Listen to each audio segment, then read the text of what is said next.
मते से माने यीशु को विषय कहले तापर दिने अच्छा ना मते परमेश्वर चक्षु खोली देले मो गोटे प्रार्थना करूथिले गोटे सांग को पचारथिले आपण से टाइम रे पूरा क्वेश्चन करि दिले ना मोर ईश्वर नाही सेटा तुमर ईश्वर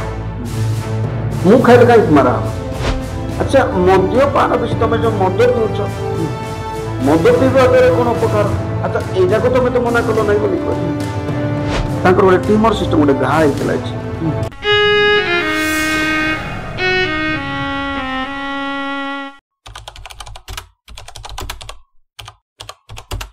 हे हेलो नमस्कार मु सुधांशु दिगाल आपण मानकु स्वागत करछि thank you Jesus YouTube channel रे जो स्थान रे कि हम माने ईश्वरंकर वाक्य एवं न्यू न्यू टेस्ट माने शेयर करू आसंतु आजिर कार्यक्रम को आरंभ करिबा प्रार्थना करिबा हे हमनकर स्वर्गस्थ पिता तुमको धन्यवाद दउछि बाबा कारण परमेश्वर पिता हमनको तुम जीवित मानक मध्य जीवित रखिछ ता सहित परमेश्वर पिता जीवन साक्ष्य परमेश्वर पिता दर्शक मानक पाखक पहुँचेबा निमंते हमनको तुम साहाय्य करूछ एवं सुजोग देउछ सेति पय तुम बहुत बहुत धन्यवाद पाओ परमेश्वर पिता सही परि आज एक दास आसी अछंती तांकर साक्ष्य दर्शक मानक परमेश्वर पिता सुनैबा निमंते तांकर जीवन रे तुम केति केति की तांको अनुग्रह करियछ ताहा दर्शक मानक कहबा निमंते आसी अछंती और परमेश्वर पिता से साक्ष्य को आरंभ शेष पर्यंत तुम सुरक्षा रे कढ़ई न बोली तुम प्रभु यीशु ख्रीष्ट नाम रे मागुछु आमेन आज आमान को सहित आमान को गहन रे एक दास आसी प्रभुंकर दास आसी तांके जते बेले परिवर्तन हले परमेश्वर को जते बेले जानले फास्ट तांके विजयते थिले बा परमेश्वर को जानि नथिले जते बेले को जानले जानला परे तांको पई बहुत ताड़ना आसिला और से ताड़ना आसीबा भितरे गोटे एमिति ताड़ना आसिला जे सामान्य 5 टंका एवं चाउल मुठाटे पाई तांको पूरा गाँ रु बाहर करा दिया बोला तो ए कथा मो कहनी आपण माने सुनंतु आज्ञाकर साक्ष्य चलंतु आमे आज्ञा को परताल माध्यम रे स्वागत करिबा सर आपण को स्वागत करछि thank you Jesus YouTube channel रे बहुत बहुत धन्यवाद आज्ञा आपण को चैनल रे आसिया पई मते सुंदर सुजोग दै छै पई प्रभु गौरव पांतो आपण मन को मते प्रभु आशीर्वाद करो तो सर मु आपण को प्रथमे तो आपण को पचारिबा पई चाहे आपण को एड्रेस आपण को मु तो फोन रे कांटेक्ट कला पर आपण को मु एड्रेस पचारि दै छी किंतु दर्शक माने जानिबा दरकार आपण कोठी कोठी रहंती कोन दर्शक मान को आपण को एड्रेस कहबे मो नाम छ सलमान दिगल मोर घर होची सिपांजरी पोस्ट बोडरुकिया थाना बालीगुड़ा डिस्ट्रिक्ट कंधमाल हेले आपण केबे एवं केमिति परमेश्वर को ग्रहण कले एक्चुअली मो प्रभु को जानिबा पूर्वर किछि लोक माने मो जते बेले छोट थली से समय अनेक प्रभु को लोक माने आसंती आम घर को आसिक से माने पत्रिका गुड़ा को देकी जानती से गुड़ा आम सब फिंगी दो मु तो जानी नथली से गुड़ा से समय किंतु मोर बापा सब गुणिया काम करूथिले से समय गुणिया थिले माने फिंगी देउथिले माने कोन पाइले से पत्रिका देखिले आपण कोन पूरा जोड़ो थिला ना हमको तो हमको किछि भी हम जानि ना से माने से विषय परमेश्वर को आपण से जानो किछि जाना नै अनेक लोग कहि बेटा पढंतु यीशु ही सत्य परमेश्वर अटंत कहंती किंतु मु तो छोट थिले से समर मत किछि जाना नै किंतु मोर बापा जानिबा कथा से तो जने बापा ना वयस्क लोक किंतु से जक हम सब ध्यान देबार नै से समय तो सेमिते कि केते को वर्ष गला परे मु केरल रे कॉन्ट्रैक्टिंग काम कर आगो काम कली काम करू करू मु कॉन्ट्रैक्टिंग काम कर तो सेठी पैसा भी मु कमाइले भलो एंती मास को प्रत्येक मास एंती आसे नाही बिजनेस लाइन ता तो केते बेले 30,000 आसे केते बेले 40,000 भी एंती आसे जाय तो सेमिति है कि मु बहुत पैसा कमाइला परे मु मद्यपान करथले मु एमिति मद्यपान करे कि मो भात सहित मद पिए भात सहित आपण मद पियंती आज्ञा अच्छा अच्छा तो मो भात रे भी पानी बलिया पकाए तापर ग्लास रे भी पानी बलिया रखे मद तापर मु ता खाए आ पिए सेमिति मद थिली ता सहित सिगरेट मु 3 पॉकेट टाणुथिली दिन को मो जीवन को 3 पॉकेट टाणुथिले आपण आज्ञा तो मो जीवन रे प्रत्येक मद्यपान धूम्रपान प्रत्येक विषय थिला मो नाश भी खाऊली पुड़िया खाऊली गंजेई टाणुली गंजेई भांग मिनार गुड़ाक तो मद तो मु स्प्राइट मिसेकी बस रे ट्रेन रे मु धरिकी जाए ଆଜ୍ଞା ତ ମତେ ମଦ ନ ହେଲେ ମୁଁ ବଞ୍ଚି ପାରୁନଥିଲି। ଏ ପ୍ରକାର ମୋର ଗୋଟେ ଜୀବନ ଥିଲା। ତ ସେମିତି ଅନେକ ବର୍ଷ ବିତିଲା ପରେ ମୋ ଲାଇଫରେ ଟଙ୍କା ତ ମୁଁ କମାଉଥିଲି, କିନ୍ତୁ ଟଙ୍କା ପଇସା ମୁଁ କୌଣସି ବ୍ୟାଙ୍କ ବାଲାନ୍ସ ମୁଁ ରଖିପାରୁନଥିଲି। ଯେହେତୁ ମୁଁ ସବୁ ମଦ୍ୟପାନ ସବୁ ଉଡଉଥିଲି ମୋ ସାଙ୍ଗସାଥି ମାନଙ୍କ ସହିତ ସବୁ ମୁଁ ମଦ୍ୟ, କିନ୍ତୁ ଘରେ କୌଣସି ଅସୁବିଧା କରିନାହିଁ। ଖାଇବା ପିଇବା ମୁଁ ଦେଉଥିଲି, କିନ୍ତୁ ଘର ବନେଇ ପାରିନଥିଲି, କୌଣସି ବ୍ୟାଙ୍କ ବାଲାନ୍ସ ଛୁଆମାନଙ୍କ ପାଇଁ ରଖିନଥିଲି। ତ ଏମିତି କେତେକ ବର୍ଷ ଗଲା ପରେ ଗୋଟେ ଭଉଣୀ ମତେ କେରଳରେ କହିଲେ, ଦେଖ ଭାଇ ତମେ ବାଇବଲକୁ ପଢ ବୋଲି କହିଲେ। ମତେ ବାଇବଲକୁ ଦେଲେ, ମାନେ ହଠାତ୍ ଆସିକି ତାଙ୍କେ କହିଲେ? ହଁ, ଗୋଟେ କମ୍ପାନୀରେ ମତେ କହିଲେ ଗୋଟେ ବାଇବଲ ପଢନ୍ତୁ ବୋଲି କହିଲେ କେରଳରେ। ତ ସେ ସମୟରେ ମୁଁ କେରଳରେ ଥିଲି। ତ ସେ ଭଉଣୀ ମତେ କହିଲେ ତମେ ଏ ବାଇବଲ ଯଦି ପଢିବ ତମର ଜୀବନ ସମ୍ପୂର୍ଣ୍ଣ ବଦଳିଯିବ। ମୁଁ ଗୋଟେ ଚାପଡା ମାରିଲି ତାକୁ। ମାନେ ଆପଣ ତାକୁ ହାତ ଉଠେଇଦେଲେ? ହାତ ଉଠେଇଦେଲି ଯେ ମତେ କଣ ଖ୍ରୀଷ୍ଟିଆନ କରିବା ପାଇଁ ଚାହୁଁଛ ତମେ? ଏମିତି ତାକୁ ତାଙ୍କ ଆଖି ଯୋଉ ଧଳା କଳା ରଙ୍ଗ ଗୋଟେ ରଙ୍ଗ ହେଇଥିଲା। ସେ ଭଉଣୀ ଗୋଟେ ମତେ କଥା କହିଲେ ଯେ ଦେଖ ଭାଇ ମୁଁ ତମକୁ ଖ୍ରୀଷ୍ଟିଆନ କରିବା ପାଇଁ ଏଟା କହୁନାହିଁ, ଯିଏ କି ସ୍ୱର୍ଗ ପୃଥିବୀକୁ ବନେଇଛନ୍ତି ଆଉ ମତେ ଏବଂ ଆପଣଙ୍କୁ ବି ସମସ୍ତ ମାନବ ଜାତିକୁ ସୃଷ୍ଟି କରିଛନ୍ତି, ସେ ପରମେଶ୍ୱର ଯଦି ତୁମ ଜୀବନକୁ ଆସିବେ ତମର ଜୀବନ ସବୁ ବଦଳିଯିବ ବୋଲି କହିଲେ। ତ ସେ ଭଉଣୀ ହିଁ ମତେ କେରଳର ପାଷ୍ଟର ମାନଙ୍କୁ ପରିଚୟ କରିଥିଲେ। ତ ସେ ପାଷ୍ଟର ମାନଙ୍କ ସହିତ ମୁଁ ଯେତେବେଳେ କଥା ହେଲି ସେତେବେଳେ ସେମାନେ ମୋର ଜୀବନର କଥା କହିଲେ। ମୁଁ ଆକ୍ଚୁଆଲି ଫୋନରେ ହିଁ କଥା ହେଇଥିଲି, ସେମାନଙ୍କ ସହିତ ଦେଖିନଥିଲି। ମୋ ଲାଇଫରେ ଯାହା ଯାହା ଘଟିଛି ଆଉ ଘଟୁଛି ସେଗୁଡାକ ବିଷୟ ମତେ ସମ୍ପୂର୍ଣ୍ଣ କମ୍ପ୍ଲିଟ ଖୋଲି କହିଦେଲେ। ମତେ ଟିକେ ଇଣ୍ଟରେଷ୍ଟିଂ ଲାଗିଲା। ଆପଣଙ୍କୁ ଖାଲି ସେମାନେ ଫୋନରେ କଥା ହେଲା ମାତ୍ରେ ସେମାନେ ଆପଣଙ୍କର ଟୋଟାଲ କହିଦେଲେ? ମତେ ଫୋନରେ ମୁଁ କଥା ହେଲି ଆଗ ଦିନ, ଆର ଦିନ ମୁଁ ଯେତେବେଳେ ତାକୁ ଫୋନ କଲି ସେତେବେଳେ ମୋର ଲାଇଫର କଥା ସବୁ କହିଦେଲେ। ତାପରେ ମତେ ଟିକେ ଇଚ୍ଛା ଲାଗିଲା, ହେଲେ ମୋ ଜୀବନର କଥା କେମିତି ଜାଣିଲେ? ତାପରେ ମୁଁ କହିଲି ସାର୍ ମୁଁ ଆପଣଙ୍କୁ ଦେଖିବା ପାଇଁ ଚାହୁଁଛି। ତ ସେ କହିଲେ ମତେ ତମେ କୋଉଠି ଅଛ? ମୁଁ କହିଲି ମାଲାପୁରମ ଡିଷ୍ଟ୍ରିକ୍ଟରେ ଅଛି। ତ କୋଉ ପାଖରେ? ଗୋଟେ ବାଣ୍ଡର ବୋଲି ଗୋଟେ ଜାଗା ଅଛି, ସେ ଜାଗାରେ ମୁଁ ଅଛି ବୋଲି କହିଲି। ତ ସେ ମତେ କହିଲେ ଗୋଟେ ମାଞ୍ଜେର ବୋଲି ଜାଗା ଅଛି ତିରୁବାଲି, ସେଇଠିକି ଯାଅ ଗୋଟେ ପାଷ୍ଟର ଅଛନ୍ତି ବୋଲି କହିଲେ। ତ ମୁଁ ସେଇଠି ମୁଁ ଜଣେ ଯାଇନଥିଲି, ଆମେ କେତେ ଜଣ ଯାଇଥିଲୁ, 6-7 ଜଣ ଯାଇଥିଲୁ। ତ ସେ ସମୟରେ ସେ ପାଷ୍ଟର ବି ଆସିଥିଲେ ସେଠି। ଆକ୍ଚୁଆଲି ତାଙ୍କେ ଶ୍ୱଶୁର ଜ୍ୱାଇଁ ପିଲା, ସେମାନେ 2 ଜଣ ଯାକ ପାଷ୍ଟର ଯାକ। ତ ସେମାନଙ୍କ ସହିତ ମୁଁ ଯେତେବେଳେ ଦେଖା ହେଲି ଆଉ ସେ ଗୋଟେ ମତେ ଦେଖିକି କହିଲେ ତମକୁ ଶୈତାନ ସମ୍ପୂର୍ଣ୍ଣ ବାନ୍ଧିଛି ବୋଲି କହିଲେ। ତମେ ଯୀଶୁଙ୍କଠାରେ ପ୍ରାର୍ଥନା କର ତମର ଜୀବନ ବଦଳିବ କହିଲେ। ମୁଁ ତ ଯୀଶୁଙ୍କୁ ଜାଣିନା କିଏ ଯୀଶୁ ନା, ମୁଁ କେମିତି ବିଶ୍ୱାସ କରିବି? କେମିତି ବିଶ୍ୱାସ କରିବେ ବା କେମିତି ପ୍ରାର୍ଥନା କରିବେ? ଆପଣ ସେଇ ଟାଇମରେ ପୁରା କ୍ୱେଶ୍ଚନ କରିଥିବେ ନା? ଆଜ୍ଞା। ତ ସେମାନେ କହିଲେ ମତେ ଆଉ ଗୋଟେ ବିଷୟ କଥା କହିଲେ ମତେ, ତମେ 3 ମାସ ଯାଇ ଏ ଭାରତରେ ବୁଲିବ, ତମେ ଭଲ କାମ କରିବ କିନ୍ତୁ କେହି ତମ କଥା ଶୁଣିବେ ନାହିଁ ଆଉ କି ଟଙ୍କା ଦେବେ ନାହିଁ। ତମେ 3 ମାସ ଯାଇ ବୁଲିବ ଏ ଭାରତ। ମୁଁ ସବୁ ବିଶ୍ୱାସ କରୁନଥିଲି, ଆଉ ତାଙ୍କୁ କହିଦେଲେ କୁହନ୍ତୁ ବୋଲି ମୁଁ ଚୁପଚାପ ଥିଲି। ତ ସେମାନେ ମୋ ପାଇଁ ପ୍ରାର୍ଥନା କରୁଥିଲେ। ସେମିତି ସେମାନେ ଯେମିତି କହିଥିଲେ ଆଜ୍ଞା ତଦ୍ରୂପ ମୁଁ 3 ମାସ ଯାଇ କେରଳରେ ବି ରହିଲି। କେରଳରେ କେହି କଥା ଶୁଣିଲେ ନାହିଁ, ଟଙ୍କାଟେ ଦେଲେ ନାହିଁ। ତାପରେ ମୁଁ ତାମିଲନାଡୁ ଷ୍ଟେଟକୁ ପଣ୍ଡିଚେରୀ ଗଲି, ନମ୍ବର 1 ଜନସନ ଟାଇଲ୍ସ କମ୍ପାନୀରେ ସେଠି ଠିକାଦାରୀ କରିବା ପାଇଁ ଗଲି। ସେଠି ବି କିଏ ପଇସା ଦେଲେ ନାହିଁ ମତେ। ତାପରେ ପୁନର୍ବାର ସେଇଠୁ ମୁଁ ଆସିଲି ଓଡ଼ିଶାକୁ ଆସିଲି, ରାୟଗଡ଼ା ରାଇସ୍ ମିଲରେ ଆସିକି ମୁଁ ନିଜେ 50 କିଲୋ ବସ୍ତା ଧାନ ଚାଉଳ ଗୁଡାକୁ ବୋହିଲି। ସେଇଠି ଆହୁରି ରହିକି ଡେଲି 600-700 ଟଙ୍କା ଦିନକୁ ଆସେ। ତ ସେ ଟଙ୍କା ମୁଁ ଡେଲି ମଦ୍ୟପାନ ସରାଇ ଦିଏ। ତ ସେ କାରଣ କାହିଁକି ବୋଲେ ଦିନକୁ ଆମେ 100ଟା 150ଟା 200 ବସ୍ତା ବି ଜଣେ ଆପଣ ସେଇ ଟାଇମରେ ଦିନକୁ 700-800 ଟଙ୍କା କମଉଥିଲେ। ତା ମାନେ ଏବେ ତ ଆପଣ ଯାହାହେଲେ ଦିନକୁ 2000-3000 ନିହାତି କମେଇବେ। ଯଦି ଆପଣ ଏବେ ବି ପରିବର୍ତ୍ତନ ହେଇନଥାନ୍ତେ ତାହେଲେ ତ ସେ 2-3 ହଜାର ଟଙ୍କା ଗୋଟେ ମାଠ ପଡି ଯାଇଥାନ୍ତା ସେ ଟଙ୍କା। ତ ସେମିତି କି ମୁଁ କେତେକ ମାସେ ତ ନାହିଁ, ଏମିତି ମାସେ ପାଖାପାଖି ଏମିତି ଏକା ରହିଛି। ତାପରେ ଜଣେ ମୋର ସାଙ୍ଗ କେରଳର ୱାୟନାଡ ଡିଷ୍ଟ୍ରିକ୍ଟର ସେ ମୁସଲିମ୍ସ ଭାଇ, ସେ ଭାଇ ମତେ କହିଲେ ସଲମାନ ଆଉ ତମେ କୋଉଠି ଅଛ ବୋଲି କହିଲେ। ମୁଁ କହିଲି ଓଡ଼ିଶାରେ ଅଛି। ସେ କହିଲେ ତମେ ବେଙ୍ଗଲୋରକୁ ପଳେଇ ଆସ କହିଲେ। तो से गोटे सुपरवाइजर काम करेंगे बोली कहले तापर मु कहली मो पाखे गाड़ी घोड़ा नहीं तो से मत एकाउंट नंबर मागिले आ किसी पैसा पठेदेले जावाई से मुझे गली आठी मसे मोर होती पाखापाखि दुकान गुड़ाक अच्छी से मद दुकान मद गुड़ाक मिले से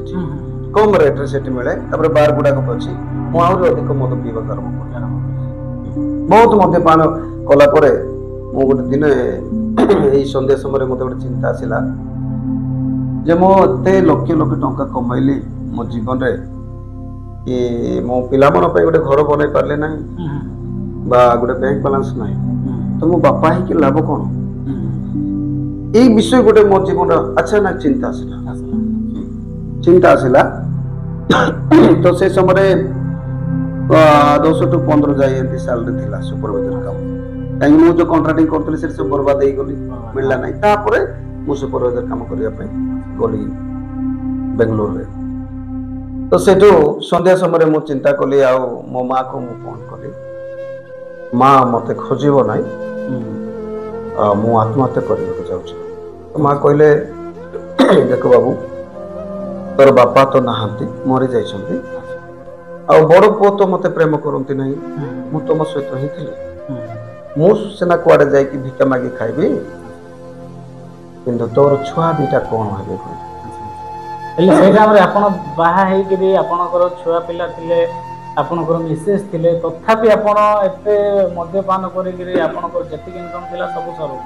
सरो थिला घरे खाइबा पीबारे लोगा पटर कोन असुविधा करे किंतु एति कि मो घर द्वार बनै पार नथिली आ बैंक बैलेंस रखली तो सेति पय मु चिंता कले मो माँ को जते बेले कहली मो माँ कहले ठीक अछि बाबू तुम सेना मरिबो मु तो बड़ी हेली कुआडे भिक्षा मागी खाइबी किंतु तोर छुआ दीटा कोन हेबे से समय अचानक मु परमेश्वर को रब शुणिली जने मनुष्य कहला पर मु शुणिली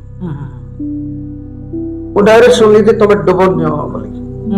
डुबन मते किछि जाना नाही किछि जाना डुबन नियंते डुबन माने कोन आपण से जाने किछि जाना मते विषय किछि जाना नथिला किंतु मु जते बेले स्वर शुणिली तुरंत फोन काटली फोन काटिकी मु से केरल पास्टर मन फोन कली जो पास्टर माने आपन को कहिथिले आज्ञा बा एंती आपन को अवस्था को विश्वास करो आज्ञा तो सही पास्टर मन फोन करी कहली पास्टर मुंडो करने से मन मत करे तमे तो गोटे अन्य जाति भी जाति माने हिंदू लोकटा ते तमे कोन जानछ यीशु को विषय मु सब ए विषय मो जीवन रे कोन कोन घटिला अच्छा से विषय मु शेयर कली तो से माने मते कहले ठीक अछि सप्ताहटे मते टाइम देले सप्ताह भितर मत डाकिले एक्चुअली सेटा घटिला मो जीवन रे 2013 मसिया रे घटिला आज्ञा मो मते डाकिले से माने 9 तारिख रे डाकिले आउ 2/2/2013 मसिया रे मुंडो करने छी मते से माने यीशु को विषय रे कहले आ सृष्टि केमती हैला ए विषय नै कि मते से माने कहले एक्चुअली मनुष्य परमेश्वर मनुष्य को दुईटा जाति करी बनैथिले पुरुष स्त्री नर आउ नारी करी तो तांकर विषय सृष्टि विषय रे मनुष्य को केमती सृष्टि कले से विषय रे कहले तापरे पाप केमती आरंभ होला ए विषय जणाइला परे से माने कहले यीशु काहे की आसीले जगत को ए विषय कहले तो यीशु कोनसी गोटे ख्रिस्टियन मानको पई बा कोनसी धर्म लोक मानको पई सेपरेट एमती आसी नथिले से समस्त मानव जाति मान को उद्धार करने जेहेतु परमेश्वर कौन जाति भेद धर्म ए प्रकार से बनई ना कारण से दुईटा जाति बनई पुरुष जाति स्त्री जाति से ही जिते भी लोक आसी सब मनुष्य माने से तो सेमती कि माने से माने मते अनेक विषय कहला परे मते किछि पशु नाही अवश्य केरला भाषा से माने मत कहउतिले ओ केरला भाषा बुझुतिले किंतु केरला भाषा रे कथा हेबा तापर ईश्वर को वाक्य सहित सेमानक सहित सम्मान सहित कथा वार्ता करबा बहुत पार्थक्य रहछि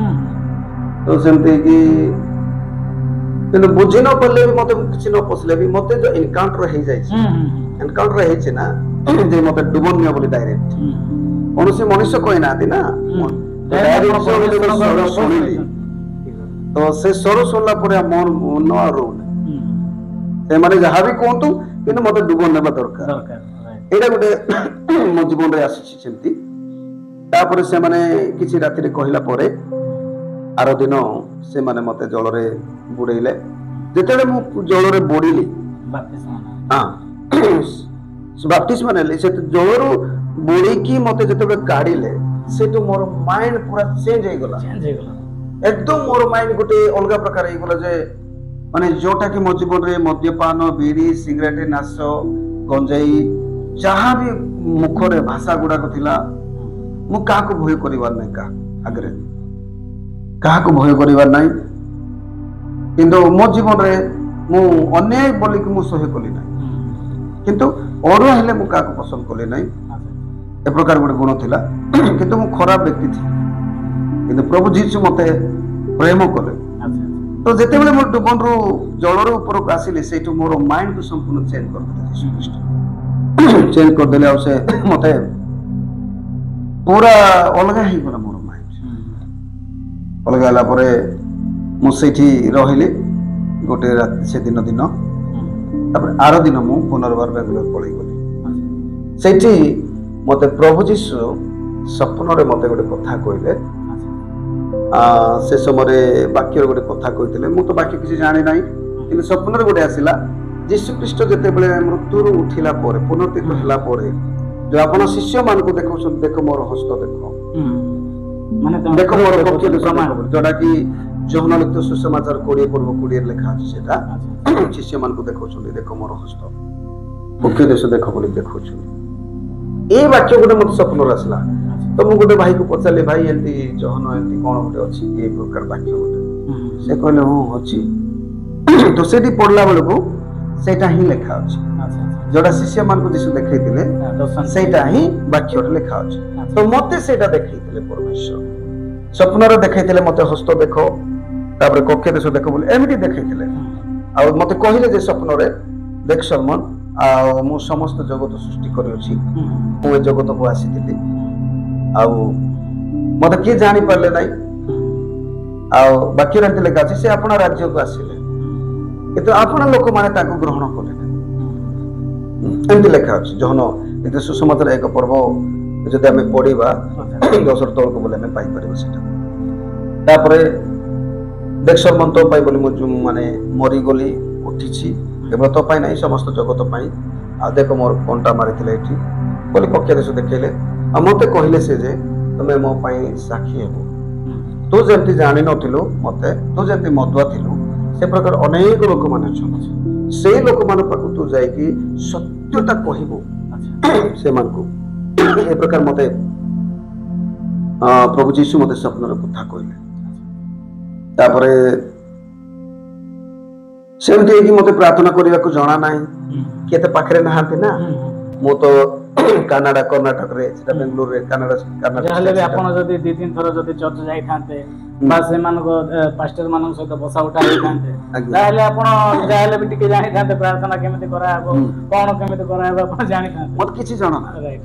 तापरे जेतु सेटु गोटे कनाडा भाषा मु केरल डुबम मेली रहिली कर्नाटक रे तापरे सेठी भी मु जमान को सहित रहउतली से माने होछ मुस्लिम्स लोक माने दुई जन मैनेजर थिले आउ मु जने थिले तो एकाठी आमे गोटे रूम रे रहउ तो से माने मस्जिद जानती शुक्रवार दिन तो मु भी अवश्य बुझी पार नथली भाषा कि चर्च जीवा पर इच्छा लागे तो प्रभु भी सेमती गोटे अचानक गोटे गोटे पास्टर को जगे देले मते आ जो पास्टर को मते डबन देतिले केरल रे से पास्टर को मु कहली चर्च जाई थांती पास्टर बोली तो से कहले ठीक अछि सलमान बोली कि मो पई कांटेक्ट कर देले और से हिंदी जानते नहीं से पास्टर से कनाडा और मलयालम जानते तापरे सेठी जीवा पाई मु जते मैनेजर को कहली सर मु चर्च तो से माने कहले नाही तुमे जाई परबो नाही तुम पई छुट्टी नाही मु कहली देखो सर आपण माने जेंती आपण को ईश्वर को डाकिया पई जाउ छथि मस्जिद को शुक्रवार दिन सेंती मु भी मोर ईश्वर को मु डाकिबा पई चाहूची रविवार दिन जदि मो पई छुट्टी नाही ईश्वर को डाकिबा पई ताले मते काम दरकार नाही बोल कहली पूरा एमती कहली मु मते दरकार नाही काम तो से माने से टाइम रे आपण पूरा आग्रह हेलानी ईश्वर को पाक नाही मोर गुटे एमिति हे जाईची मनटा गुटे चेंज हे जाईची ना मनटा गुटे मते जो प्रभु को रब सुनी कि मोर हृदय जो विदीर्ण हे जाईची तो सेटा मु रही पारो नाही सेठी काहे कि मते भी के सिखाइबा लोक ना हाथ पाखरे ଯେମିତି କି ସେମାନେ କହିଲେ ଯାଅ ସଲମାନ ଯାଅ। ସେଠୁ ମୁଁ ଚର୍ଚ୍ଚ ଯାଉଥିଲି କିନ୍ତୁ ଭାଷା ବୁଝି ପାରୁନଥିଲି, କିନ୍ତୁ କାନ୍ଦିକି ଆସୁଥିଲି। ମୁଁ ପ୍ରାର୍ଥନା କରିକି ଆସୁଥିଲି, କ'ଣ କରୁଥିଲି ମୁଁ ବି ଜାଣି ନାହିଁ ପ୍ରାର୍ଥନା, କିନ୍ତୁ କାନ୍ଦିକି ଆସୁଥିଲି। ପ୍ରଭୁ ମତେ କଥା କହିବାର ସେ ସମୟ ମୋର କାନ୍ଦି କାନ୍ଦି କାଲି ମୋର ଲୁହ ଯାକ ରହିବାର, ଲୁହ ବହିବାର, ଏମିତି ସବୁ ରହୁଥିଲି। ତାପରେ ସେଇଠୁ ମୁଁ ବେଙ୍ଗଲୋରରୁ ଗୋଟେ ବର୍ଷ ହେଲା ଭିତରେ ଡିସେମ୍ବର ମାସରେ ମୁଁ କେରଳ ଆସିଲି। କେରଳ ଯେତେବେଳେ ଆସିଲି ମୁଁ ଆକ୍ଚୁଆଲି 1 ମାସ ଡିସେମ୍ବର 25 ବନେଇବା ପାଇଁ ଆସିଲି। ତ ସେଇଠି ରହିଲି। ଯେତେବେଳେ ମୁଁ କାହିଁକି ଗାଁକୁ ଯିବି, ବରଂ ଏଇଠି ହିଁ ଏଠି ତ ଭଲ ନାହିଁ, ଏଠି ଡିସେମ୍ବର 25 ବନେଇ ବୋଲି ପ୍ଲାନ୍ କଲି। ତ ଯେତେବେଳେ ଡିସେମ୍ବର 25 ଆସିଲା ତା ପୂର୍ବରୁ ଆକା ମୁଁ ଯାଇଛି। ତ ପାଷ୍ଟର ଆଉ ସେଠି ଚର୍ଚ୍ଚର ବିଶ୍ୱାସୀ ମାନେ ତାଙ୍କର ସ୍ତ୍ରୀ ସେ ଆଣ୍ଟି ହେଇକି ଆମେ ସବୁ ପତ୍ରିକା ଆଉ ବାଇବଲ ଗୁଡାକ, ଛୋଟ ଛୋଟ ବାଇବଲ ଗୁଡାକ ଧରିକି ଆମେ ଗାଁ ଗାଁ ଯାଇକି ସବୁ ପ୍ରଚାର କଲୁ। ତ ଯେତେବେଳେ 25 ତାରିଖ ଆସିଲା, 24 ତାରିଖକୁ ଉଜାଗର କରିବା କଥା ହେଲେ ସେଠି କିଛି ବି ନାହିଁ। ମୁଁ କହିଲି କ'ଣ ପାଷ୍ଟର ଆଉ ଏଠି ଡିସେମ୍ବର 25 ନାହିଁ କି କହିଲି। ସେମାନେ ମତେ କହିଲେ କ'ଣ ପାଇଁ ଯୀଶୁ କ'ଣ ଡିସେମ୍ବର 25 ପରେ ଜନ୍ମ ହେଇଛନ୍ତି? କିଏ କହିଲା ତମକୁ ବୋଲି କହିଲେ ମତେ। ଏଠି କ'ଣ ଲେଖା ଅଛି କି? ହଁ, ସେ ଜଗତକୁ ଆସିଥିଲେ, ସେ ଈଶ୍ୱର ମନୁଷ୍ୟ ରୂପ ଧାରଣ କରି ଆସିଥିଲେ, କିନ୍ତୁ ତାର ଡେଟ୍ ଏମିତି ନାହିଁ, କାରଣ ସେ ମନୁଷ୍ୟ ନୁହନ୍ତି, ସେ ଜଣେ ଈଶ୍ୱର ଅଟନ୍ତି ବୋଲି କହିଲେ। ସେଇଠୁ ଏମିତି କି ବୋଲି ମୁଁ ରହିଲି। ମତେ ତ କିଛି ଜଣା ନାହିଁ, ଖାଲି ଲୋକମାନେ ଯୋଉ କରୁଛନ୍ତି ସବୁ ଏଗୁଡାକ ଡିସେମ୍ବର 25 ପାଳୁଛନ୍ତି ବୋଲି ଆପଣ ଆଚାନକ ପଚାରିବେ। ଆଜ୍ଞା, ସେ ବିଷୟ ନେଇକି ମୁଁ ପଚାରିଲି। ତ ସେଇଠି ମୁଁ ଚୁପଚାପ ରହିଲି। ସେଠି ରହିଲା ପରେ ମୁଁ ଘରକୁ ଆସିଲି 2014 ମସିହାରେ। ଘରକୁ ଆସିଲା ପରେ ମତେ ପ୍ରାର୍ଥନା କିଛି ଜଣା ନାହିଁ। ପ୍ରଭୁ ଅଚାନକ ମୋର ଚକ୍ଷୁ ଖୋଲିଦେଲେ। ମୁଁ ଗୋଟେ ପ୍ରାର୍ଥନା କରୁଥିଲି, ଗୋଟେ ସାଙ୍ଗକୁ ପଚାରିଥିଲି, ଯୋଉଟା କି ମାଥୁଲି ସୁସମାଚାର 6:9 ଯୋଗ ପ୍ରାର୍ଥନା ଶିଷ୍ୟମାନେ ପଚାରିଥିଲେ ଯୀଶୁଙ୍କୁ। ସେ ପ୍ରାର୍ଥନା କାଲି ପଢିବି ଆଉ ସେଇଟା କାଲି ପ୍ରାର୍ଥନା କରିବି। ଆଉ ସେ ମୁଁ ବେଙ୍ଗଲୋର ଥିଲା ବେଳେ ବି ଦିନକୁ 3 ଟାଇମ୍ ସେ ବାକ୍ୟ ପଢିବି, ତାପରେ ଆଣ୍ଟୁ ପାତିବି। ଦାନିଏଲ ଯେମିତିକି 3 ଥର କରୁଥିଲେ ସେ ପ୍ରକାର ମୁଁ ବି ସକାଳେ, ଉପରଓଳି, ରାତ୍ରି ସମୟରେ ସେମିତି କରିବି। ସେ ବାକ୍ୟ ପଢିବି କାଲି, ସେତିକି, ଆଉ କିଛି ଜଣା ନାହିଁ ମତେ। ତ ଘରକୁ ଆସିଲା ପରେ ବି ମୁଁ ସେମିତି ହିଁ କରୁଥିଲି। ତାପରେ ଦିନେ ଅଚାନକ ମତେ ପରମେଶ୍ୱର ଚକ୍ଷୁ ଖୋଲିଦେଲେ। କୋଉ ଜାଗାରେ କ'ଣ ପୂଜା କରାଉଛି, କୋଉଠି କ'ଣ ଯାକ ଅଛି, ଦୁଷ୍ଟ ଆତ୍ମା ଗୁଡାକ ସବୁ ଦେଖିଲେ। ମତେ ଆଖି ବନ୍ଦ କଲେ ବି, ଆଖି ଖୋଲେ ବି ମୁଁ ଦେଖିଲି। ତାପରେ ମୁଁ ସବୁ ଏସବୁ ବୁଝି ନାହିଁ ଏସବୁ କ'ଣ ହଉଛି ବୋଲି। ଯେତେବେଳେ ମୁଁ ପାଷ୍ଟରକୁ ପଚାରିଲି କେରଳ ଫୋନ କରି, ତ ପାଷ୍ଟର ଏଇଟା କ'ଣ ଏମିତି ହଉଛି ମୋ ସହିତ ବୋଲି, ତ ସେ କହିଲେ ଦେଖ ପ୍ରଭୁ ତମକୁ ଆତ୍ମିକ ଚକ୍ଷୁ ଖୋଲିଦେଲେ, ସେଥିପାଇଁ ଦେଖୁଛନ୍ତି ପ୍ରଭୁଙ୍କର ଶକ୍ତି ଦେଖ ସଲମାନ ତୁମେ ବୋଲି କହିଲେ। ଏମିତି ହେଇକି ଅନେକ ଆମ ପଡୋଶୀରେ ବି ଗୋଟେ ଛୋଟ ପିଲା ଥିଲେ, ତାଙ୍କର ଗୋଟେ ଟ୍ୟୁମର ସିଷ୍ଟମ ଗୋଟେ ଘା ହେଇଥିଲା ଏଠି। ତ ମୁଁ ତା ପାଇଁ ହାତ ରଖି ପ୍ରାର୍ଥନା କରିଦେଲି, ଯୀଶୁଙ୍କ ନାମରେ ଏଟା ସୁସ୍ଥ ହେଇଯାବ। ତ ସେଇଟା ପୁରା ସମ୍ପୂର୍ଣ୍ଣ ଏଠି ମାନେ ଘା ହେଇଥିଲା, ସେଟା ତଳକୁ ଗଲା। ତାପରେ ତାଙ୍କର ମା ଟିକେ ରହିଥିଲା, ତାଙ୍କ ମା କହିଲେ ଯେ ଆଜ୍ଞା ଆଉ ଥରେ ଟିକେ ଝାଡା ଫୁଙ୍କା କରିଦିଅନ୍ତୁ, ଟିକେ ରହିଛି କହିଲେ। ତାଙ୍କେ ପ୍ରଭୁଙ୍କୁ ଜାଣି ନାହାନ୍ତି, ସେଥିପାଇଁ ଆପଣଙ୍କୁ କହିଲେ କରିଦେଇଥିବ। ତ ମୁଁ କହିଲି ଦେଖନ୍ତୁ ଝିଅ, ଆମର ତ ଏଠି ଝାଡା ଫୁଙ୍କା ନାହିଁ, କେବଳ ଯୀଶୁଙ୍କ ନାମରେ ପ୍ରାର୍ଥନା ହିଁ ଅଛି କହିଲେ। ତ ସେମିତି କି ମୁଁ ଆଉ ଥରେ ହାତ ରଖିଲି, ପ୍ରାର୍ଥନା କଲି ଯୀଶୁଙ୍କ ନାମରେ। ଆଜ୍ଞା ସେଇଟା ସମ୍ପୂର୍ଣ୍ଣ ଘା ଫାଟିବାର ନାହିଁ, ଡାଇରେକ୍ଟ ଭିତରକୁ ଏଇଟା ଗୋଟେ ମୁଁ ଦିଥର 5 ଥର ପ୍ରାର୍ଥନା କଲି, ସେଇଟା ପୁରା ଭିତରକୁ ଗଲା, ଦବିଗଲା। କାଲି ଟିକେ ଏତିକି ଗୋଳା ହେଇକି ଥିଲା। ସେକେଣ୍ଡ ଟାଇମ୍ ଯେତେବେଳେ କଲି ପୁରା ଏକଦମ ପୁରା କ୍ଲିୟର ହେଇଗଲା, ଚିହ୍ନ ବି ଦେଖାଗଲା ନାହିଁ। ସେମିତି ହେଇକି ସେଠି ରହିଲା ପରେ 2014 ମସିହାରେ ମୋ ପାଇଁ ଗୋଟେ ତାଡ଼ନ ଆସିଲା। ସେଠି ମୁଁ ପ୍ରାର୍ଥନା କରିବି। ତାପରେ ଆମର ଏଠି ବର୍ଷକୁ ଥରେ ପୁର ଯାତ୍ରା କରନ୍ତି। ତ ସେଠି ସେମାନେ ଚାନ୍ଦା କରିଥିଲେ, ଆଉ ଏଠି ବଳି କରିବା ପାଇଁ ଘୁଷୁରୀକୁ ବି ସେମାନେ ବଳି କରନ୍ତି। ପୁର ଯାତ୍ରା ସହିତ ସେମାନେ ସାହିରେ ଘୁଷୁରୀ ବି ବଳି ଦିଅନ୍ତି। ଆକ୍ଚୁଆଲି ସେ ବର୍ଷରେ ମୋର ପାଳି ନଥିଲା, କିନ୍ତୁ ମୋ ପାଇଁ ଗୋଟେ ପରୀକ୍ଷା ସଦୃଶ ସେଟା ଆସିଲା। ଯେହେତୁ ଆପଣ ପରମେଶ୍ୱରଙ୍କୁ ଜାଣିଲେ, ପରମେଶ୍ୱର ଆପଣଙ୍କୁ ଚାଳନା କରୁଛନ୍ତି, ଆଜ୍ଞା ନିହାତି ସେ ଟାଇମରେ ଆପଣଙ୍କ ପାଇଁ ଚାଳନା ଆସିବ। ସେଟା आमे देखिबा प्राय बड़ बड़ पास्टर मानक देखिबा बा जो माने परमेश्वर को पाखको निबिड़ बा संपर्क रुहंती सेई मानक सेई परे ताड़ना आसे मो प्राय जगह मो प्राय लोक मानक भी पचारे तो से माने ताड़ना विषय रे कहते आपन को से टाइम रे से टाइप ताड़ना आसिला आज्ञा तापरे मते कहले तमे गोसरी दियो तमर पाळी अछि कहले मो कहले गोसरी तो दई पारिबि नाही ताले पैसा दियो कहले मो कहले पैसा भी दई पारिबि तो से माने कहले कोन पाइ देबो नाही अन्य क्रिश्चियन मान तो दउछंती तमे को क्रिश्चियन कहले मो कहले देखंतु आ से माने को क्रिश्चियन मुसरे तो कहि पारिबि नाही तो मोर बाइबल मना करे कहीं कि सेटा यात्रा पुस्तक रे 20 पर्वत लिखा अछि कहीं कि सेटा उडे लिखा अछि आम्बे तुमको दासत्व गृहरु मिश्र रु आमे बाहर करी आनी अछु आम साक्षात रे आ कोनोसी देवता हेबो नाही बोल लिखा अछि अच्छा तो उपरस्थ स्वर्ग रे किबा निचस्थ जल रे पृथ्वी रे निचस्थ जल रे थिबा कोनोसी खदित प्रतिमा निर्माण करिवो नाही कि ताको प्रणाम करिवो नाही ए प्रकार लिखा अछि तो से वाक्य रे प्रभु मते जते कथा कहले मु से मान को कहले देखंतु मु देई पारि अन्य क्षेत्र रे भोजी मरण रे भागर रे मु देबी किंतु आपण को यात्रा पाई पूजा पाठ टंकाटा देई पारबी नै सेमते कि से माने कहले मते ताले हम कोन कहि नै से मु जहा कहू सेटा ही कहि दो से मान मु एक्चुअली से मान को रागे कोइ नै गाली करि कि नै नॉर्मल रे आपण सम्मान रे सहित मु से मान कहले तो से जाई कि से मान जाई के बड़ लोक मान को कहि गले आ गार मुख्य लोक मान को कहला पर से माने आसी कि आसीबे द्वार को आसीबे आ मते अनेक विषय रे दुखी तर्क करेबे तमर जीसु कोठी आसीबे मते तो मो बाइबल विषय जाना नथले से समय किंतु मो मन रे गुटे जो रही छी सेडा जाओ नै तो सेमते कि मते कहले तमर जीसु कोठी आसीबे मो कहली से आसीबे समस्त लोक देखिबे आसीबे से स्वर्गरु आसीबे एंती काली कहउथि तापरे से माने मो जबरदस्त करूले मते चांदा देबा पाई मो मनर गुटे हृदय आसिला जात हैला आ मो कहली देखो तमे जदि मते जबरदस्त करूछो किंतु मो देई परबी नै यदि तमे इच्छा करूछो मते गारो सेपरेट करि परिबो नचेत मोर गोरो को पुडै परिबो नले मते गारो तोड़ी परिबो ए वाटा जते मो भीतर आसिला मो कहली पूरा चुपचाप हो गले से माने तापर सेमते कि पळै गले पळैला परे अनेक दिन एंती आसीबे से माने दुआर दिन बेले आसीबे खुसरु खुसरु कथा हेबे पळै गीत से 91 गोटे लेखा अछि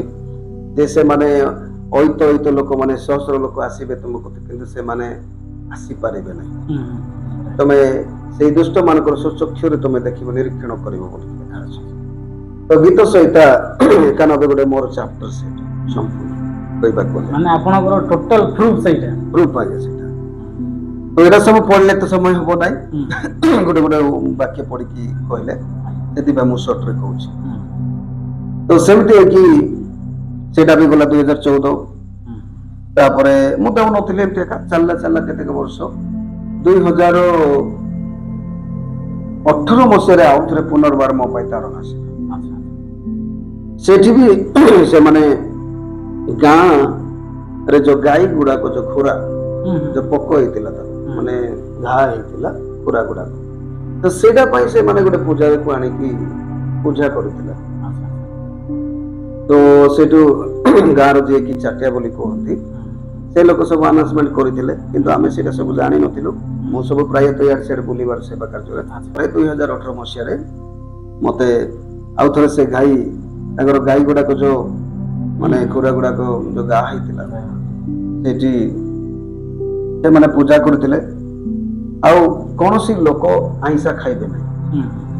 से माने किछि दिन पई गोटे रखिथिले सेटा स्थिर रखिथिले तो मु आउ से गुडा को ध्यान देई नै मु आ मोर पुत्रा फुलवाणी जाइथिलु फुलवाणी रो आसी की आसंदा बेले पहुंचिलो हम बाइक रे गलो जाई के आसिला परे मो स्त्री बाहर डाली रोसे करथिले आ मो पुत्रा आसी कहले चाची कोन रांधुछ डाली रांधुछ बाबू ते मो पुत्रा कोन कहले डायरेक्ट हमरो साई बाहर गुडे दुकान अछि मेरा से बोली कोन सेठी जाई कि से अंडा दौड़ के आसिले अच्छा तो दौड़ पड़ती सब देखा गला हेले आइंसा खाइबे नै बोली अनाउंसमेंट करिसथि से माने तेमति कि सेटु सब आनिले घर को आनला पर हम रोसे कोन खाइलु तो आरो दिन गां लोक सब समस्त मिसिकी हम घर द्वार पाखरे गोटे गछ तळे बसिले मते डाकले बाबू तमे आसो आ तम पई बोले मीटिंग हो मु कहले कोन पई तमे आसिले जानिबो सेठी तो सेठी गला परे मते कहले तमे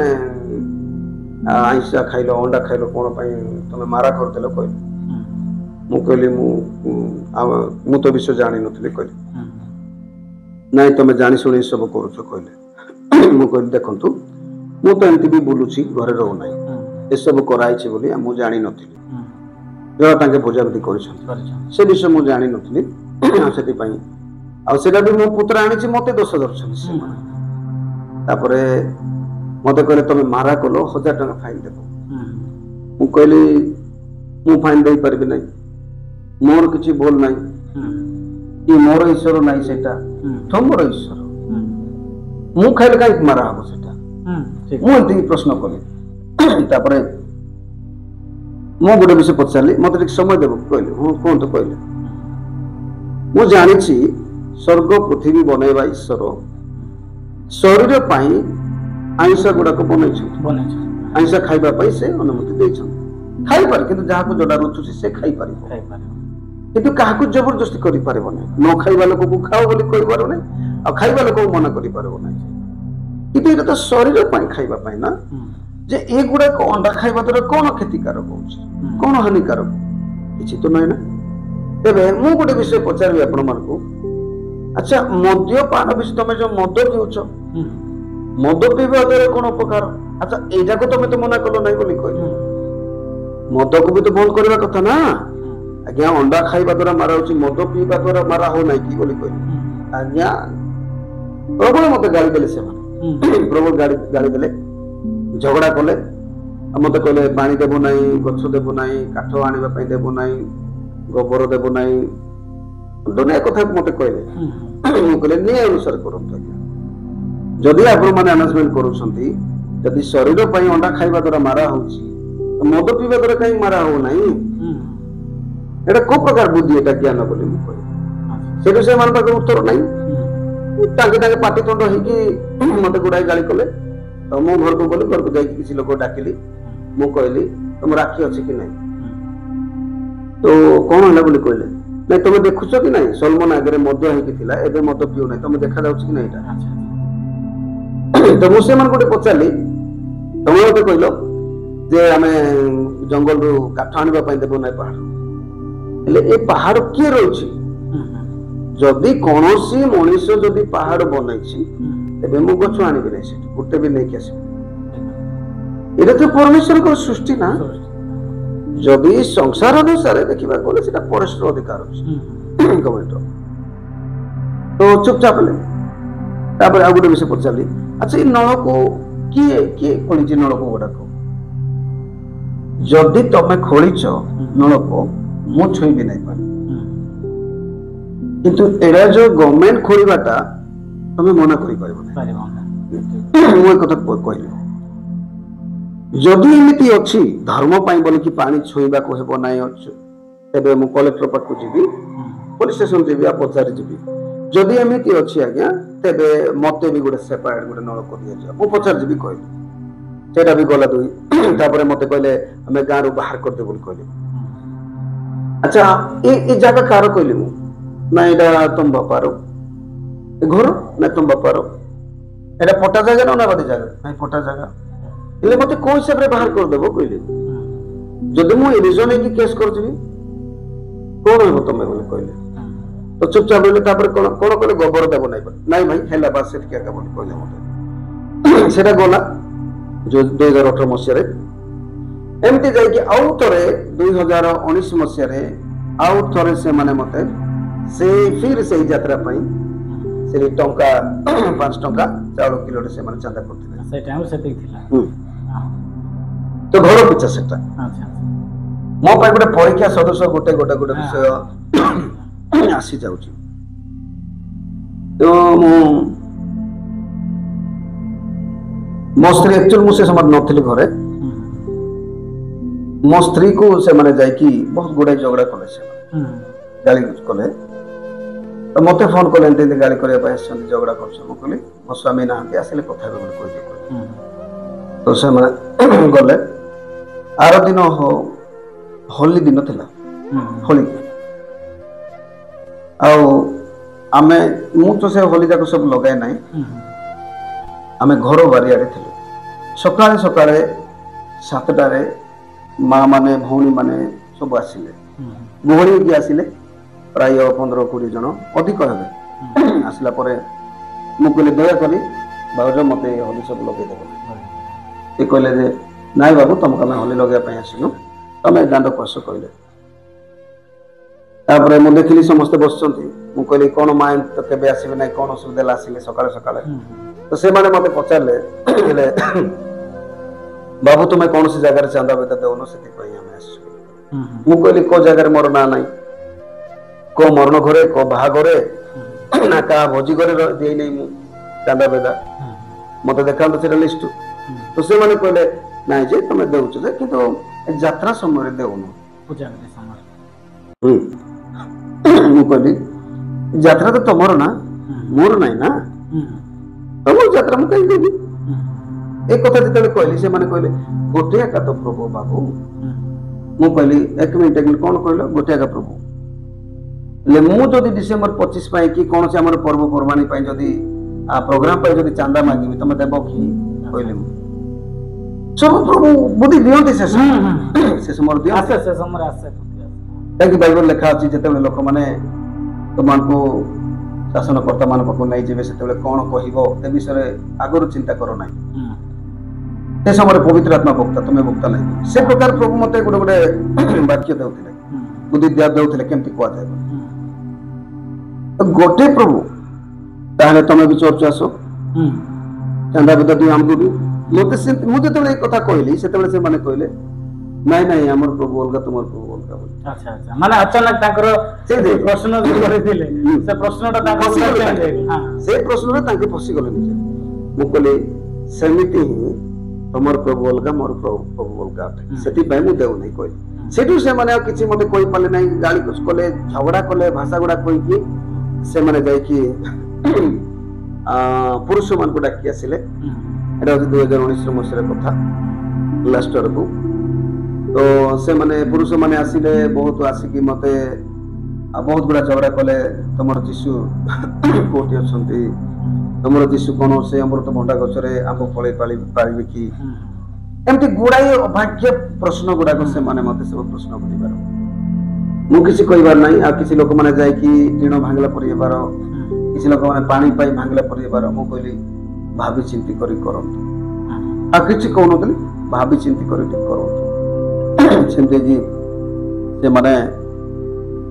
ଭୟ କଲେ କିଛି କଲେ ନାହିଁ ତାପରେ ସେମାନେ ମତେ ଦିପଟେ ହାତରେ ଧରିଲେ ତାପରେ ମୋର ବଡ ମୋବାଇଲଟା ସେମାନେ ଭଙ୍ଗା ଭଙ୍ଗି କରିଦେଲେ ତ ସେଇଟା ସିମ୍ କାର୍ଡ ମୋର ଥିଲା ଯେହେତୁ ତ ସେଠି ନମ୍ବର ଗୁଡାକ ଅଛି ସେଥିପାଇଁ ସେ ସିମ୍ ପାଇଁ ବୋଲିକି ମୋର ସ୍ତ୍ରୀ ମୋର ପୁଅ ମୋର ମା ସବୁ ଟଣାଟଣି ହେବା ଦ୍ୱାରା ମୋ ସ୍ତ୍ରୀକୁ ବି ହାତ କାଟି ହେଇଥିଲା ତାପରେ ସେ ଠେଲାଠେଲି ହେବା ଦ୍ୱାରା ସବୁ ମୋର ବଡ଼ ପୁଅ ମୋର ସ୍ତ୍ରୀ ମୋର ମା ସବୁ ତଳେ ପଡ଼ିଥିଲେ ସେମାନେ ଉପରେ ହେଇଥିଲେ ସେମିତି କି ସେମାନେ ବହୁତ ଆମକୁ ଗାଳି ଦେଲେ ଗାଳି ଦେଲା ପରେ এই ଲୋକକୁ ଏ ପୃଥିବୀରେ ଭାରତରୁ ବାହାର କରିବା ଏଠି ନ ରହନ୍ତୁ ବୋଲି ତ ଯୋଉଟାକି ଗୋଟେ ବାକ୍ୟ ମତେ ମନେ ପଡେ ପ୍ରେରିତ ପୁସ୍ତକରେ ଲେଖା ଅଛି ପୌଲସକୁ ବି ସେ ପ୍ରକାର କହୁଥିଲେ ଏ ପ୍ରକାର ଲୋକକୁ ଏଠି ରହିବା ଦରକାର ନାହିଁ ପୃଥିବୀରୁ ବାହାର କର ବୋଲି କହୁଥିଲେ ତ ସେମିତି ମତେ ବି ସେ ଲୋକମାନେ କହିବାର ଆର ଆଧାର କାର୍ଡ ବି ସବୁ ଚେଞ୍ଜ ହେଇଯିବ ବୋଲି କହିବାର ମୁଁ କିଛି କହିବାର ନାହିଁ ତ ସେମାନେ ପାର୍ଟି କରି କରି ସବୁ ପଳେଇଲା ପରେ ମତେ ଆର ଦିନ ଗୋଟେ ଗ୍ୟାପ୍ ହେଲା ପରେ ତହିଁ ଆର ଦିନ ଆହୁରି ସେମାନେ ସମସ୍ତେ ଜମା ହେଲେ ଗାଁ ଲୋକମାନେ ସମସ୍ତେ ଜମା ସବର ପଞ୍ଚ ମେମ୍ବର ଭାଇ ଭଉଣୀ ମାନେ ବାପା ମା ସମସ୍ତେ ଜମା ହେଲା ପରେ ସେମାନେ ଆଉ ଥରେ ମତେ ପଚାରିଲେ ତମେ ଦେବ କି ନାହିଁ ମୁଁ କହିଲି ମୁଁ ପୂଜା ପାଠ ଟଙ୍କା ଏତେ ଆପଣ ମନା କଲା ପରେ ବି ଆହୁରି ସେମାନେ ବାଧ୍ୟତା ଜବରଦସ୍ତି କରୁଛନ୍ତି ମୁଁ ଅନ୍ୟ କ୍ଷେତ୍ରରେ ଯେମିତି ଦେଉଛି ସେମିତି ଦେବି କିନ୍ତୁ ପୂଜା ପାଠ ପାଇଁ ମୁଁ ଟଙ୍କାଟା ଦେଇପାରିବି କାହିଁକି ଯେହେତୁ ମୋର ବାଇବଲ ମନା କରେ ସେଟା ମୁଁ ଯେତେବେଳେ ଜାଣିନଥିଲି ଈଶ୍ୱରଙ୍କୁ ସେତେବେଳେ ମୁଁ ସବୁ କରୁଥିଲି ସେଟା ଆଜି ସତ୍ୟ ଜାଣିଲା ପରେ ମୁଁ ସେ ଯାକ କରିପାରେ ନାହିଁ ମୁଁ ଈଶ୍ୱରଙ୍କ ବିରୁଦ୍ଧରେ ଯିବି ନାହିଁ ସେଟା ସେମିତି କି ରହିଲା ପରେ ସେମାନେ ଘଣ୍ଟାଟେ 1.5 ଘଣ୍ଟା ପାଖାପାଖି ମତେ ବାର ସେମାନେ ପାଟି କରି ଭାଷା କହି ପାଖକୁ ଆସିକି ସେମାନେ ଲାତ ମାରିବୁ ଛାତିରେ ଦୁନିଆ ଗାଳି କରିବାର କି ଯୋଉ ସମୟରେ କି କିଛି ପଇସା ମୁଁ ପାଇଲେ କିଛି ବୟସ୍କ ଲୋକମାନେ ବୃଦ୍ଧ ଲୋକମାନଙ୍କୁ ବୃଦ୍ଧ ମା ମାନଙ୍କୁ ବାପା ମାନଙ୍କୁ ମୁଁ ଗୋଟେ ଟାପାଲ କିଣିକି ଦେଉଥିଲି ସେମାନଙ୍କୁ ଆଉ ଯୁବା ଯୁବତୀ ମାନଙ୍କୁ ମୁଁ ପ୍ରାୟ କହିବାର ଦେଖ କାହା ସହିତ ଏମିତି ଭୁଲ ସମ୍ପର୍କ ଏମିତି ରଖିବ ନାହିଁ କାହାକୁ ଆଉ ତମେ ଷ୍ଟାଇଲ କରିବ ନାହିଁ ତ ସେମାନେ ମତେ ମାନନ୍ତି ତ ସେମାନେ ମତେ ଦେଖିଲେ ବି ମସ୍ତକ ତଳକୁ କରିକି ଯାଆନ୍ତି କିନ୍ତୁ ସେହି ଲୋକମାନେ ଯୋଉ ବୁଢୀ ମା ମାନେ ମତେ ସ୍ନେହ କରନ୍ତି ସେହି ଲୋକମାନେ ସେଠି ଭାଷା କହିକି ମତେ ଗାଳି ତ ମତେ ବେଶୀ ଅବଶ୍ୟ କଷ୍ଟର ବିଷୟଟା ବି କିନ୍ତୁ ସେ ସମୟରେ କେହି ବି ଗୋଟେ ମଣିଷ ଭାବରେ ମୋ ସହିତ ସପୋର୍ଟିଂ ନଥିଲେ ସିଙ୍ଗଲ ମଣିଷ ମୋ ସହିତ ନଥିଲେ ମୋର ବଡ ଭାଇ ବି ସେଠି ଅଛନ୍ତି କିନ୍ତୁ ସେ ବି ଫୋନରେ କଥା ହେଇ ବରଂ ବାହାରି ଗଲେ ଘର କରିବା ବିଷୟରେ ସିମେଣ୍ଟ ଆଣିବା ବିଷୟରେ କିନ୍ତୁ ସେ ବି କିଛି ସପୋର୍ଟ ଦେଲେ ନାହିଁ ଆଉ ମତେ ଅନେକ ବାର ଯେମିତିକି ଶିଶୁକୁ କ୍ରୁଶରେ ଚଢାଅ ବୋଲି କହୁଥିଲେ ସେ ପ୍ରକାର ମତେ ବି ଦୁନିଆ ପ୍ରକାର ଲୋକମାନେ ସେଠି ଗାଳିଗୁଜ କରିବାର ଆପଣଙ୍କ ଗାଁରେ ଟୋଟାଲ ହିନ୍ଦୁ ଥିଲେ ଆପଣ ଜଣେ ହିଁ ପ୍ରଥମେ ନାଇଁ ସେଠି ଖ୍ରୀଷ୍ଟିଆନ ମାନେ ଅଛନ୍ତି କିନ୍ତୁ ସେମାନେ ସବୁ ଗାଁରେ ରହୁଛନ୍ତି ଗାଁର ଲୋକ ସହିତ ପୂଜାବିଧି ସମୟରେ ପର୍ବପୂର୍ଣ୍ଣା ସେମାନେ ଚାନ୍ଦା ବେଦା ସବୁ ଦେଉଥିଲେ ଆଜ୍ଞା ଚାନ୍ଦା ବେଦା ଦେଲେ ଆଉ କଣ ପାଇଁ ସେମାନେ ଗାଳି କରିବେ ଆମକୁ ଝଗଡା କରିବେ ଯଦି ବି ଚାନ୍ଦା ବେଦା ଦେବି ଆଜ୍ଞା ତାହେଲେ ତ ଈଶ୍ୱରଙ୍କ ବିଷୟରେ କେମିତି ପାର୍ଥକ୍ୟ ରହିବ କେମିତି ଯେ ଜଣେ ଈଶ୍ୱର ଅଛନ୍ତି ବୋଲି ଜାଣିବା ଯଦି ବି ମୁଁ ସେମାନଙ୍କୁ ଚାନ୍ଦା ଦେବି ସେମାନଙ୍କ ସହିତ ଖୁସି ରହେ କିନ୍ତୁ ସେମାନଙ୍କୁ ମୁଁ କେମିତି ପ୍ରୁଭ କରିପାରିବି ଯେ ଜଣେ ଈଶ୍ୱର ଅଛନ୍ତି ତ ମୁଁ ବି ଏଇଟା ଯୋଉ କଲି ତ ପରମେଶ୍ୱର ମତେ କଥା କହିଲେ ଯେ ସଲମନ ତୁମେ ଦେବ ନାହିଁ ସେଠି ମୁଁ ପରମେଶ୍ୱରଙ୍କ ଆଜ୍ଞା ପ୍ରମାଣେ ସେଇଟା କରିଛି କି ମୋ ବୁଦ୍ଧିରେ ଆଜ୍ଞା ମତେ କଣ ଭଲ ଲାଗୁଛି ଚାଉଳ କିଲୋଟେ ଟଙ୍କା 5 ଟଙ୍କା ପାଇଁ ଘର ଦ୍ୱାର ଛାଡିବା ପାଇଁ ଜଣଙ୍କର ଗାଳି ଶୁଣିବା ପାଇଁ କଣ ଇଚ୍ଛା ଲାଗୁଛି ନାଇଁ ନା କିନ୍ତୁ ପ୍ରଭୁ ଯୋଉ ଯେତେବେଳେ ମତେ କଥା କଲେ ତାଙ୍କର ଅବିଡେନ୍ସ ତାଙ୍କର ଆଜ୍ଞାକାରୀ ହେଇକି ମୁଁ ଦେଇନି ଯେମିତିକି ପୌଲୁସ ପରମେଶ୍ୱର ଦର୍ଶନ ପାଇଲା ପରେ ସେ ଆଉ ସେ ଦର୍ଶନ ସ୍ୱର୍ଗୀୟ ଦର୍ଶନକୁ ପାଇଲା ପରେ ସେ ଆଉ ସେ ଇଏ କରିନାହାନ୍ତି ତ ସେ ଅନୁସାରେ ବାଧ୍ୟତା ହେଇଛନ୍ତି ସେ ତ ସେ ପ୍ରକାର ପ୍ରଭୁଙ୍କର ଦର୍ଶନ ସେ ରୋଗ ଶୁଣିଲା ପରେ ମୁଁ ଆଉ ସେ ଅନୁସାରେ ହିଁ ସେମାନଙ୍କୁ ଦେଇନାହିଁ ତାପରେ ସେମାନେ ଦୁନିଆ ମତେ ଗାଳି ସବୁ କଲା ପରେ ବାର ପଚାରିଲେ ତମେ ଦେବ ତ ରହିବ ନହେଲେ ନାହିଁ ତମେ ଗାଁ ଛାଡିକି ଯାଅ କହିଲେ ତମେ ଲେଖ ଆଉ ଯାଅ କହିଲେ ମୁଁ କହିଲି ମୁଁ ତ ଅନ୍ୟାନ୍ୟ କ୍ଷେତ୍ରରେ ଯେମିତି ଦେଉଛି ସେମିତି ଦେବି କିନ୍ତୁ ପୂଜା ପାଠ ପାଇଁ ଟଙ୍କାଟେ ଦେବି ନାହିଁ ତମେ ଯଦି ମତେ ଗାଁର ବାହାର କରିବା ପାଇଁ ଚାହୁଁଛ ତାହେଲେ ଲେଖ ତମେ ଆପଣ ମାନେ ଲେଖନ୍ତୁ ତ ନାଇଁ ତମକୁ ଲେଖିବାକୁ ପଡିବ ବୋଲି ମତେ ଗାଳି କଲେ ମୁଁ କହିଲି ମୁଁ ଲେଖିବି ନାହିଁ ତ ମେମ୍ବର ବସିଥିଲେ ପାଖରେ ଲେଖନ୍ତୁ ସେମିତି ହେଇକି ସେମାନେ ଲେଖିଲେ ମୁଁ ସଲମନ ଦିଗାଲ ଗାଁରେ କୌଣସି କ୍ଷେତ୍ରରେ ଚାନ୍ଦା ବେଦା କୌଣସି ପ୍ରକାର ମୁଁ ଟଙ୍କା ଦେଉନାହିଁ ତ ସେଥିପାଇଁ ନିଜେ ମୁଁ ଗାଁ ଛାଡିକି ଯାଉଛି ବୋଲି ଲେଖିଲି ତାଙ୍କ ହିସାବରେ ଲେଖିଲି ତାପରେ ମତେ ସାଇନ୍ କର ଏଠୁ ଗେଟ୍ ଆଉଟ୍ ନହେଲେ ବେଶୀ ଦିନ ରହିବ ବୋଲେ ତ ଆମେ ତୁମକୁ ମାରିଦେବ ବୋଲି କହିଲେ ମୋ ପିଲାମାନଙ୍କୁ ବି ସାମାନ୍ୟ 5 ଟଙ୍କା ଆଉ ଚାଉଳ ମୁଠାଟା ପାଇଁ ଆପଣଙ୍କୁ ଜୀବନରୁ ମାରିବା ପାଇଁ ଧମକ ଆଜ୍ଞା 5-10 ଟଙ୍କା ଏମିତି ଏକା ଚାନ୍ଦା କରୁଥିଲେ ବେଶୀ କରନ୍ତି ନାହିଁ ଚାଉଳ କିଲୋ ସେଇଟା ପାଇଁ ବୋଲିକି ସେମାନେ ଏତେ ବଡ ଇଏ ହେଇଗଲା ସେମାନଙ୍କ ପାଇଁ ଗୋଟେ କଣ ମୁଁ କଣ ନଦେଲେ କଣ ତାଙ୍କର ପ୍ରଭାବ ହବ ନାହିଁ କିନ୍ତୁ ଏମିତି ଗୋଟେ ମୋ ପାଇଁ ଗୋଟେ ପରୀକ୍ଷା ସଦୃଶ ଆସିଲା ତାପରେ ମତେ ସାଇନ୍ କରିବା ପାଇଁ କହିଲେ ମୁଁ ଭାବିଲି ଏମାନେ ମିଛ ଲେଖିଲେ ମୋର କିଛି ବି ନାହିଁ ସତ୍ୟ ଈଶ୍ୱର ସେ ଦେଖୁଛନ୍ତି ଏସବୁ ନ୍ୟାୟ କରିବେ ବୋଲି କିନ୍ତୁ ସେ ଯେତେବେଳେ ସେମାନେ ମତେ ଗାଳିଗୁଜ କରୁଥିଲେ ସେ ସମୟରେ ମତେ ଟିକେ ବି ଭୟ ଲାଗୁନଥିଲା କାନ୍ଦ ବି ଲାଗୁନଥିଲା ପ୍ରଭୁ ଗୋଟେ ମତେ ଏତେ ଆନନ୍ଦରେ ଭରି ଦେଇଥିଲେ ପୁରା ନର୍ମାଲ କରିଦେଇଥିଲେ ମତେ କିଛି ବି ଲାଗୁନଥିଲା ଗାଁ ସାରା ଟୋଟାଲି 60-70ଟା ଘର ଅଛି ସେମାନେ ସମସ୍ତେ ପ୍ରାୟ ଲୋକମାନେ ତ କିଛି ଲୋକ ଆସିନଥିଲେ ଆଶ୍ଚର୍ଯ୍ୟ ଲାଗୁଥିବ ସେମାନଙ୍କୁ ଯେ ଇଏ କଣ ଏମିତି କୁଆଡୁ କଣ ସାହସ ପାଇଲେ ତାକୁ କିଛି ଗୋଟେ ମୁଁ ହସୁଥିଲି ସେ ସମୟରେ ମତେ କିଛି ରାଗ ଆସୁନାହିଁ କି କିଛି ଭୟ ଆସୁନାହିଁ କିଛି କାନ୍ଦ ବି ଆସୁନାହିଁ ଲୁହ ବି ଆସୁନାହିଁ ମୁଁ ହସି କହୁଥିଲି ସେଇଠୁ ଆଉ ଯୋଉଦ୍ୱାରା କି ସେମାନେ ବେଶୀ ରାଗୁଥିଲେ ତ ଟିକେ ବି ଗୋଟେ ସେ ଜମରେ କିଏ ଗୋଟେ ଚିନ୍ତା କରିବା ଲୋକ ନାହାନ୍ତି ସେଠି ନଥିଲେ ଯେ ମୁଁ ବୁଝିବା ଅନୁସାରେ ଯେ କାହିଁକି ସେ ଏତେ କଲା ପରେ ବି ଗାଁ ଛାଡ଼ିକି ଯିବା ପାଇଁ ବି ପ୍ରସ୍ତୁତ ଅଛି, କିନ୍ତୁ 5 ଟଙ୍କା 5-10 ଟଙ୍କା ଗୋଟେ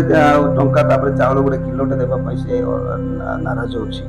କିଛି ତ ଗୋଟେ ଥିବ ବୋଲିକି ସେଠି କିଛି ବି ଗୋଟେ ବୁଝିବା ଲୋକ ସେଠି ଗୋଟେ ମୁଁ ଦେଖିଲି ନାହିଁ। କିନ୍ତୁ ଏବେ ସେମାନେ କହୁଥିବେ ସେ ଡାଉଟର ପାଇଁ ବୋଲି ଦେଲା ନାହିଁ ବୋଲି, କିନ୍ତୁ ମୁଁ ସେମାନଙ୍କୁ କ୍ଷମା ଦେଇଛି ଆଉ ମୁଁ ସେମାନଙ୍କୁ ରାଗେ ନାହିଁ, ଯେହେତୁ ସେମାନେ ଜାଣିନାହାନ୍ତି ଈଶ୍ୱରଙ୍କୁ। ତ ସେମିତି ହେଇକି ସେମାନେ ମତେ ଅନେକ ପ୍ରକାର କଲା ପରେ ଗାଳି କଲେ, ସାଇନ୍ କଲେ। ମୁଁ ଟାଇମ୍ ମାଗିଲି, ଯେହେତୁ ମୋର ପୁଅ ପାଠ ପଢୁଥିଲେ ସେ ଗାଁରେ ତାଙ୍କର ଏକ୍ଜାମ ଥିଲା। ତାପରେ ଘରକୁ ଗଲା ପରେ ମୁଁ ଟାଇମ୍ ମାଗିଲି, ମତେ କିଛି ଦିନ ଟାଇମ୍ ଦିଅନ୍ତୁ, ମୁଁ ସମୟ ମାଗୁଛି ଆପଣଙ୍କୁ, ପରୀକ୍ଷା ସରିଲା ପରେ ଆମେ ଯିବୁ। ତ ସେମାନେ ବି ରାଜି ହେଲେ। ତ ମୋ ପୁଅକୁ ଯେତେବେଳେ ବି ଦେଖିବେ, ବଡ଼ ପୁଅକୁ ସେତେବେଳେ ତମେ ଶୀଘ୍ର ପଳାଅ, ନହେଲେ ଆମେ ଘର ଭିତରେ ତମକୁ ବନ୍ଦ କରିକି ପୋଡ଼େଇକି ଜଳେଇବୁ ଡରେଇବାର। ତ ଘରକୁ ଆସିଲା ପରେ ଆମେ କାନ୍ଦିଲୁ ସମସ୍ତେ, ପ୍ରଭୁ ଆମେ ଯିବୁ କୁଆଡ଼େ, କ'ଣ କରିବୁ। ତ ସେମିତି ହେଇକି ପ୍ରଭୁ ଗୋଟେ କଥା କହିଲେ ସେ ସମୟରେ, ଯାତ୍ରା ପୁସ୍ତକ ଆମେ ଯେତେବେଳେ କାନ୍ଦୁଥିଲୁ ସେଟା ମୁଁ ପଢିପାରିବି କି? ପଢନ୍ତୁ। ଯାତ୍ରା ପୁସ୍ତକ 34 ପର୍ବର ଗୋଟେ 10 ପଦରେ ଏ ପ୍ରକାର ବାକ୍ୟ ଗୋଟେ ପ୍ରଭୁ ମତେ କଥା କହିଲେ। ତେବେ ସେ କହିଲେ, ଦେଖ ଆମ୍ଭେ ଗୋଟିଏ ନିୟମ କରୁ ସମସ୍ତ ପୃଥିବୀରେ ଅବା କୌଣସି ଗୋଷ୍ଠୀ ମଧ୍ୟରେ ଯାହା କେବେ କରାଯାଏ ନାହିଁ। ଏପରି ଆଶ୍ଚର୍ଯ୍ୟ କର୍ମ ଆମ୍ଭେ ତୁମ୍ଭର ସମସ୍ତ ଲୋକଙ୍କୁ ସାକ୍ଷାତରେ କରିବା। ତହିଁରେ ଯେଉଁ ସବୁ ଲୋକଙ୍କ ମଧ୍ୟରେ ତୁମେ ଅଛ ସେମାନେ ସଦାପ୍ରଭୁଙ୍କର ସେହି କର୍ମ ଦେଖିବେ, କାରଣ ତୁମ୍ଭ ନିକଟରେ ଯାହା କରିବା ତାହା ଭୟଙ୍କର। ଏ ବାକ୍ୟରେ ପ୍ରଭୁ ମତେ କଥା କହିଲେ। ଏ ବାକ୍ୟରେ ଯେତେବେଳେ ପରମେଶ୍ୱର କଥା କହିଲେ ମୁଁ ବୁଝିପାରିନଥିଲି। ସେ ସମୟରେ କରୋନା ଆସିଲା। ଏ କରୋନା ବିଷୟରେ ହିଁ କହିଥିଲେ ପରମେଶ୍ୱର ମତେ। ଆମେ ଯେତେବେଳେ କାନ୍ଦୁଥିଲେ ପ୍ରଭୁ କୁଆଡେ ଯିବୁ, କ'ଣ କରିବୁ ବୋଲି, ସେ ସମୟରେ ଏ ବାକ୍ୟରେ ମତେ ପ୍ରଭୁ କଥା କହିଥିଲେ। ସେ ସମୟରେ ପ୍ରାର୍ଥନା କରିବା ସମୟରେ ବାକ୍ୟ ମତେ ଦେଇଥିଲେ ପରମେଶ୍ୱର। ତାପରେ ସେମିତି ହେଇକି ମୁଁ ଗୋଟେ ଫେଡ୍ସ ରିଲିଫ ଅର୍ଗାନାଇଜ ବୋଲି ଗୋଟେ ଅଛି, ଆଉ ଯେଉଁମାନଙ୍କୁ ବି ଖ୍ରୀଷ୍ଟିଆନ ପାଇଁ ତାଡ଼ନ କରାଯାଏ ସେ ଅର୍ଗାନାଇଜକୁ ଫୋନ କଲେ ସେମାନେ ପ୍ରାୟ ସଲ୍ଭ କରନ୍ତି। ମୁଁ ଯେତେବେଳେ ସେମାନଙ୍କୁ କଲ୍ କଲି ସେତେବେଳେ ସେମାନେ ମତେ କହିଲେ, ତମେ ପୋଲିସ ଷ୍ଟେସନ କୋଉଠି ଅଛି, ପାଖରେ ଅଛି ବୋଲେ ଯାଅ ଏଫଆଇଆର କର, ଆମେ ସେମାନଙ୍କ ସହିତ କଥାବାର୍ତ୍ତା କରିବୁ କହିଲେ। ତ ସେମିତି କି ମତେ ଗୋଟେ ପ୍ରଭୁ କଥା କହିଲେ, ଦେଖ ସଲମାନ, ମୁଁ ଯେମିତି ତୋତେ କ୍ଷମା ଦେଇଛି ସେମିତି ତୁ କ୍ଷମା ଦେବୁ। କାହିଁକି ଯୀଶୁ ଖ୍ରୀଷ୍ଟ କ୍ରୁଶରେ ଥାଇକି କ୍ଷମା କରିଛନ୍ତି, ହେ ପିତା ଏମାନେ କ'ଣ କରନ୍ତି ଜାଣନ୍ତି ନାହିଁ, କ୍ଷମା କର ବୋଲି ଏମିତି କହିଛନ୍ତି। ମାନେ ସେ ବାକ୍ୟ ଯେତେବେଳେ ଦେଲେ ମତେ ପ୍ରଭୁ, ମୁଁ ସେଇଠୁ ପ୍ରଭୁ ଯଦି ମତେ କ୍ଷମା କରୁଛନ୍ତି ମତେ ବି ଗାଁ ଲୋକ କ୍ଷମା କରିବେ। ତାପରେ ଗୋଟେ ପାଷ୍ଟରକୁ ମୁଁ କହିଲି, କେରଳ ତ୍ରିବେଣ୍ଡ୍ରମରେ ପାଷ୍ଟର ଏମିତି ମୋ ସହିତ ଏମିତି କଲେ, କହିବା ତମେ କ'ଣ କରିବ ବୋଲି କହିଲେ ମତେ। ମୁଁ କହିଲି କ'ଣ କରିବି, ଅବଶ୍ୟ ମୋର ଶ୍ୱଶୁର ଘରକୁ ଗଲେ ଘର ଦ୍ୱାର ଅଛି, ଜାଗା ବାଡ଼ି ଅଛି, କିନ୍ତୁ ମୁଁ ସେଠି ଯିବି ନାହିଁ। ସେଠି ଗଲେ ମୁଁ ସେବା କାର୍ଯ୍ୟ କରିପାରିବି ନାହିଁ। ତ କୁଆଡ଼େ ଯିବ କହିଲେ, ମୁଁ ଜାଣି ନାହିଁ କୁଆଡ଼େ ଯିବି। ତ ମତେ କହିଲେ ବାଲୁଗୁଡ଼ା ଏରିଆରେ କ'ଣ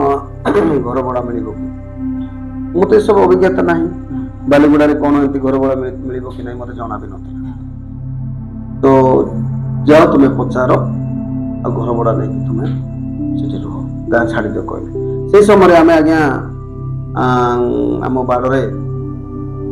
ଆଳୁ, ପିଆଜ, ରସୁଣ, ମଟର ଚଣା ଅନେକ ଚାଷ କରିଥିଲୁ। ସେ ବର୍ଷ ଆମେ ବହୁତ ଜଙ୍ଗଲ ଯାଇକି କାଠ ଆଣିକି ଆମେ ସବୁ ଗଦା କରିଥିଲୁ। ତ ବହୁତ ଜମା କରିଥିଲୁ, ଆଉ ଚାଷବାସ କରିକି ଆମେ ସେବା କାର୍ଯ୍ୟ କରିକି ଚଳିବା ବୋଲି। ତ ସେହି ସମୟରେ ସେ ଲୋକମାନେ ଆମକୁ ଗାଁରୁ ବାହାର କରିଦେଲେ। ତ ବେଶୀ ଟିକେ ଦୁଃଖ ଲାଗିଲା। ତ ତୁରନ୍ତ ଆମେ ମାର୍କେଟକୁ ଆସିକି ଘର ଦ୍ୱାର ବୁଝିଲି। ସେତେବେଳେ ଘର ଭଡ଼ା ଗୋଟେ ପାଇଲି ମୁଁ। ତ ବାଲିଗୁଡ଼ା ଏରିଆରେ ମୁଁ ରହିଲି 2000 ଟଙ୍କା ଘର ଭଡ଼ା ଦେଇକି। ତ ଗୋଟେ ପ୍ରଭୁଙ୍କ ଦାସ ସେ କାମ କରିକି ମତେ କିଛି ଅର୍ଥ ସାହାଯ୍ୟ କରିଥିଲେ ଆଗରୁ। ଯେହେତୁ ସେ ଗୋଟେ କହିଥିଲେ ମତେ, ଦେଖ ସଲମାନ ପାଷ୍ଟର, ମୁଁ ତ ତମକୁ ପଇସା ଏମିତି ଦେଇପାରିବି ନାହିଁ ହଠାତ୍, ତ ସେଥିପାଇଁ ମୁଁ ତ କାମ କରୁଛି, ଟିକେ 5000 2000 ଏମିତି ପଠାଇଦେବି କାମ କରିକି, ତାପରେ ତମେ ଘର ଧୀରେ ଧୀରେ ତମର ରିପେୟାରିଂ କର, ସଜାଡ଼ ପୁରୁଣା ଘରକୁ ବୋଲି ଏମିତି କହିକି ସେ କିଛି ଅର୍ଥ ମତେ 10000 ଟଙ୍କା ଦେଇଥିଲେ। ସେ ଟଙ୍କା ମୁଁ ରଖିଥିଲି। ତ ଯେତେବେଳେ ସେ ପାଷ୍ଟର କହିଲେ, ସେ ପାଷ୍ଟର ମତେ କହିଲେ, ଠିକ ଅଛି ସଲମାନ ପାଷ୍ଟର, ନହେଲେ ଯୋଉ ଟଙ୍କା ମୁଁ ଦେଇଥିଲି ସେ ଟଙ୍କା ତୁମେ ଯାଅ ବାଲିଗୁଡ଼ା ଯାଇକି ଘର କରିକି ନିଅ ଭଡ଼ା ନେଇକି। ଦେଖନ୍ତୁ ମୁଁ ଗୋଟେ ବିଷୟ କହିବା ପାଇଁ ଚାହେଁ ଆଜି ଅନେକ ଲୋକମାନେ କହନ୍ତି ଯେ ଖ୍ରୀଷ୍ଟିଆନ ହେଲେ ଟଙ୍କା ମିଳେ ବୋଲି ଖ୍ରୀଷ୍ଟିଆନ ହେବା ଦ୍ୱାରା ଟଙ୍କା ମିଳେ ନାହିଁ କିନ୍ତୁ ଖ୍ରୀଷ୍ଟିଆନ ହେବା ଦ୍ୱାରା ଗୋଟେ ଆମେ ସତ୍ୟ ଈଶ୍ୱରଙ୍କୁ ପାଉଛୁ ଉଦ୍ଧାର ପାଉଛୁ ଯଦ୍ୱାରା କି ସେ ଲୋକ ଯୋଉଠି ଆମେ ଲୋକ ବି ହୁଅନ୍ତୁ ନା କେରଳର ହୁଅନ୍ତୁ ତାମିଲନାଡୁ ହୁଅନ୍ତୁ ଦୁବାଇରୁ ହୁଅନ୍ତୁ କିମ୍ବା ଭାରତର ହୁଅନ୍ତୁ ଯୋଉଠି ବି ଲୋକ ହୁଅନ୍ତୁ ନା ତ ଆମେ ଗୋଟେ ପରିବାର ସଦୃଶ ଯଦ୍ୱାରା କି ଆମେ ଯଦି ଆମ ଲୋକମାନଙ୍କର ଯଦି କାହାର ବି କିଛି ଯଦି ଅଭାବ ଅଛି ସେମାନେ ଆମେ ପରସ୍ପରକୁ ଭାଇ ବୋଲି ଭାବିକି ଆମେ ସାହାଯ୍ୟ କରିଥାଉ ଏଇଟାକୁ ଲୋକମାନେ ବୁଝିପାରନ୍ତି ନାହିଁ ଆଉ ସେମାନଙ୍କୁ ପଇସା ମିଳୁଛି ବୋଲି କହନ୍ତି ଯେଉଁମାନେ ଈଶ୍ୱରଙ୍କୁ ଜାଣନ୍ତି ନାହିଁ କିନ୍ତୁ ସେଇ ଲୋକ ଯୋଉ ମତେ ହେଲ୍ପ କରୁଥିଲେ ଆଜ୍ଞା ନିଜେ ଖଟିକି କାହିଁକି ଯେହେତୁ ଆମେ ସତ୍ୟ ଈଶ୍ୱରଙ୍କୁ ପାଇଛୁ ଗୋଟେ ଈଶ୍ୱରକୁ ଯଦି ଆମେ ମୁଁ ତ ଅନ୍ୟ ବିଷୟରେ କହିବି ନାହିଁ କହିବିଟା ଭୁଲ ହେବ ସେଟା ଯଦି ଆମେ ସେ ବିଷୟ ଯଦି ଦେଖିବା ଅନ୍ୟ ଜାଗାରେ ଯଦି ଆମେ ଦେଖିବା ସେମାନେ ଅଲଗା ଅଲଗା ଜାତି ଲୋକ ହେଇଥିବ କିନ୍ତୁ ଗୋଟେ ଧର୍ମ କିନ୍ତୁ ତାଙ୍କ ପାଖରେ ଗୋଟେ ଛୁଆ ଗୋଟେ ଏଇଗୁଡାକ ଭେଦଭାବ କରିଥିବ କିନ୍ତୁ ଆମର ବାଇବଲ ପ୍ରଭୁଙ୍କ ଠାରେ ସେଇଗୁଡାକ ନାହିଁ ଆଜ୍ଞା ସେଇଗୁଡାକ ସବୁ ନାହିଁ ତ ସେମାନେ ଆମର ପରିବାର ଲୋକ ଭାବିକି ସେମାନେ ଆମର ଭାଇ ଭାବିକି ହେଲ୍ପ କରନ୍ତି କାମ କରିକି ଏଇଟାକୁ ଲୋକ ବୁଝିପାରନ୍ତି ନାହିଁ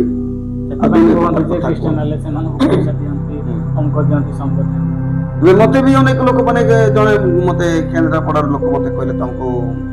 ପଇସା ମିଳିଥିବ ସେଥିପାଇଁ ଖ୍ରୀଷ୍ଟିଆନ ଲୋକମାନେ କହିଲେ ମୁଁ କହିଲି କିଏ କହିଲା ପଇସା ମିଳିଲେ ପଇସା ଖ୍ରୀଷ୍ଟିଆନ ପାଇଁ ଟଙ୍କା ମିଳୁଛି ଯିଏ ବି କହିଲେ ତାକୁ ଆଣନ୍ତୁ ପ୍ରମାଣ କରିକି ଏଠି ଯଦି କହିବେ ମତେ 50,000 ଟଙ୍କା ଦେଇଛନ୍ତି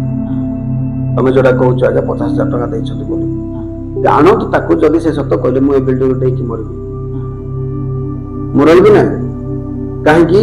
ମୁଁ ସତ୍ୟ ଈଶ୍ୱରକୁ ଜାଣିଛି ମତେ କୌଣସି ବ୍ୟକ୍ତି ଟଙ୍କାଟା ଦେଇନାହାନ୍ତି ମୁଁ ମରିବା ପାଇଁ ଚାହୁଁଥିଲି ସେ ସମୟରେ ମୁଁ ପ୍ରଭୁ ଯୀଶୁଙ୍କର ରବ ଶୁଣିଛି ଏ ପ୍ରକାର ମୁଁ ତାକୁ ବି ସାକ୍ଷ୍ୟ ଦେବି ଏମିତି ଆଜି ଅନେକ ଲୋକ ଭାବନ୍ତୁ ଆଜ୍ଞା ଏମିତି ସବୁ ଭୁଲରେ ରଙ୍ଗରେ ସେମାନେ ସବୁ ଯାଆନ୍ତି ସତ୍ୟକୁ ସେମାନେ ଖୋଜିବା ପାଇଁ ବା ଜାଣିବା ପାଇଁ ଚାହାନ୍ତି ଖାଲି ଭୁଲକୁ ଦୋଷକୁ ସେମାନେ ଅନ୍ୱେଷଣ କରନ୍ତି ଖୋଜନ୍ତି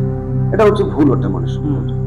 କାହିଁକି ବାଇବଲରେ ଲେଖା ଅଛି ତମେ ସତ୍ୟ ଜ୍ଞାତ ହେଲେ ସେଇ ସତ୍ୟ ତୁମକୁ ମୁକ୍ତ କରିବ ଲୋକ ସତ୍ୟ ଜାଣିବା ପାଇଁ ଚାହୁଁନାହାନ୍ତି ଆଜ୍ଞା ମୁଁ ଯଦି ସତ୍ୟ ଜାଣିବା ପାଇଁ ଚାହିଁବି ନାହିଁ ମୁକ୍ତ ହେବି କେମିତି ଏ ବିଷୟକୁ ଲୋକ ଜାଣିବା ପାଇଁ ଚାହୁଁନାହାନ୍ତି ତ ସେମିତି ହେଇକି ଅନେକ ପ୍ରକାର ଲୋକମାନେ କହନ୍ତି କିନ୍ତୁ ସତ୍ୟ ତ ସତ୍ୟ ଆକା ନା ତାପରେ ଆଜ୍ଞା ଆମେ ଘର ଭଡା ନେଇକି ଆସିଲା ପରେ ରହିଲୁ ତାପରେ ଆମେ ଯେତେବେଳେ ଗାଁ ଛାଡିକି ଆସିଲୁ ସେଇଠି କରୋନା ଆରମ୍ଭ ହେଲା ପରେ ପ୍ରଭୁ ମତେ କଥା କହିଲେ ମୁଁ ଏ ବିଷୟ କହିଥିଲି ସମସ୍ତ ପୃଥିବୀରେ ଗୋଟେ ଏକା ନିୟମ ହେଲା ନା ଆଜ୍ଞା ମାସ୍କ ଗୁଡାକ ଲଗେଇଲେ ସେଗୁଡା ନେଇକି ପ୍ରଭୁ ମତେ କଥା କହିଥିଲେ ପରେ ମୁଁ ବୁଝିଲି ତାପରେ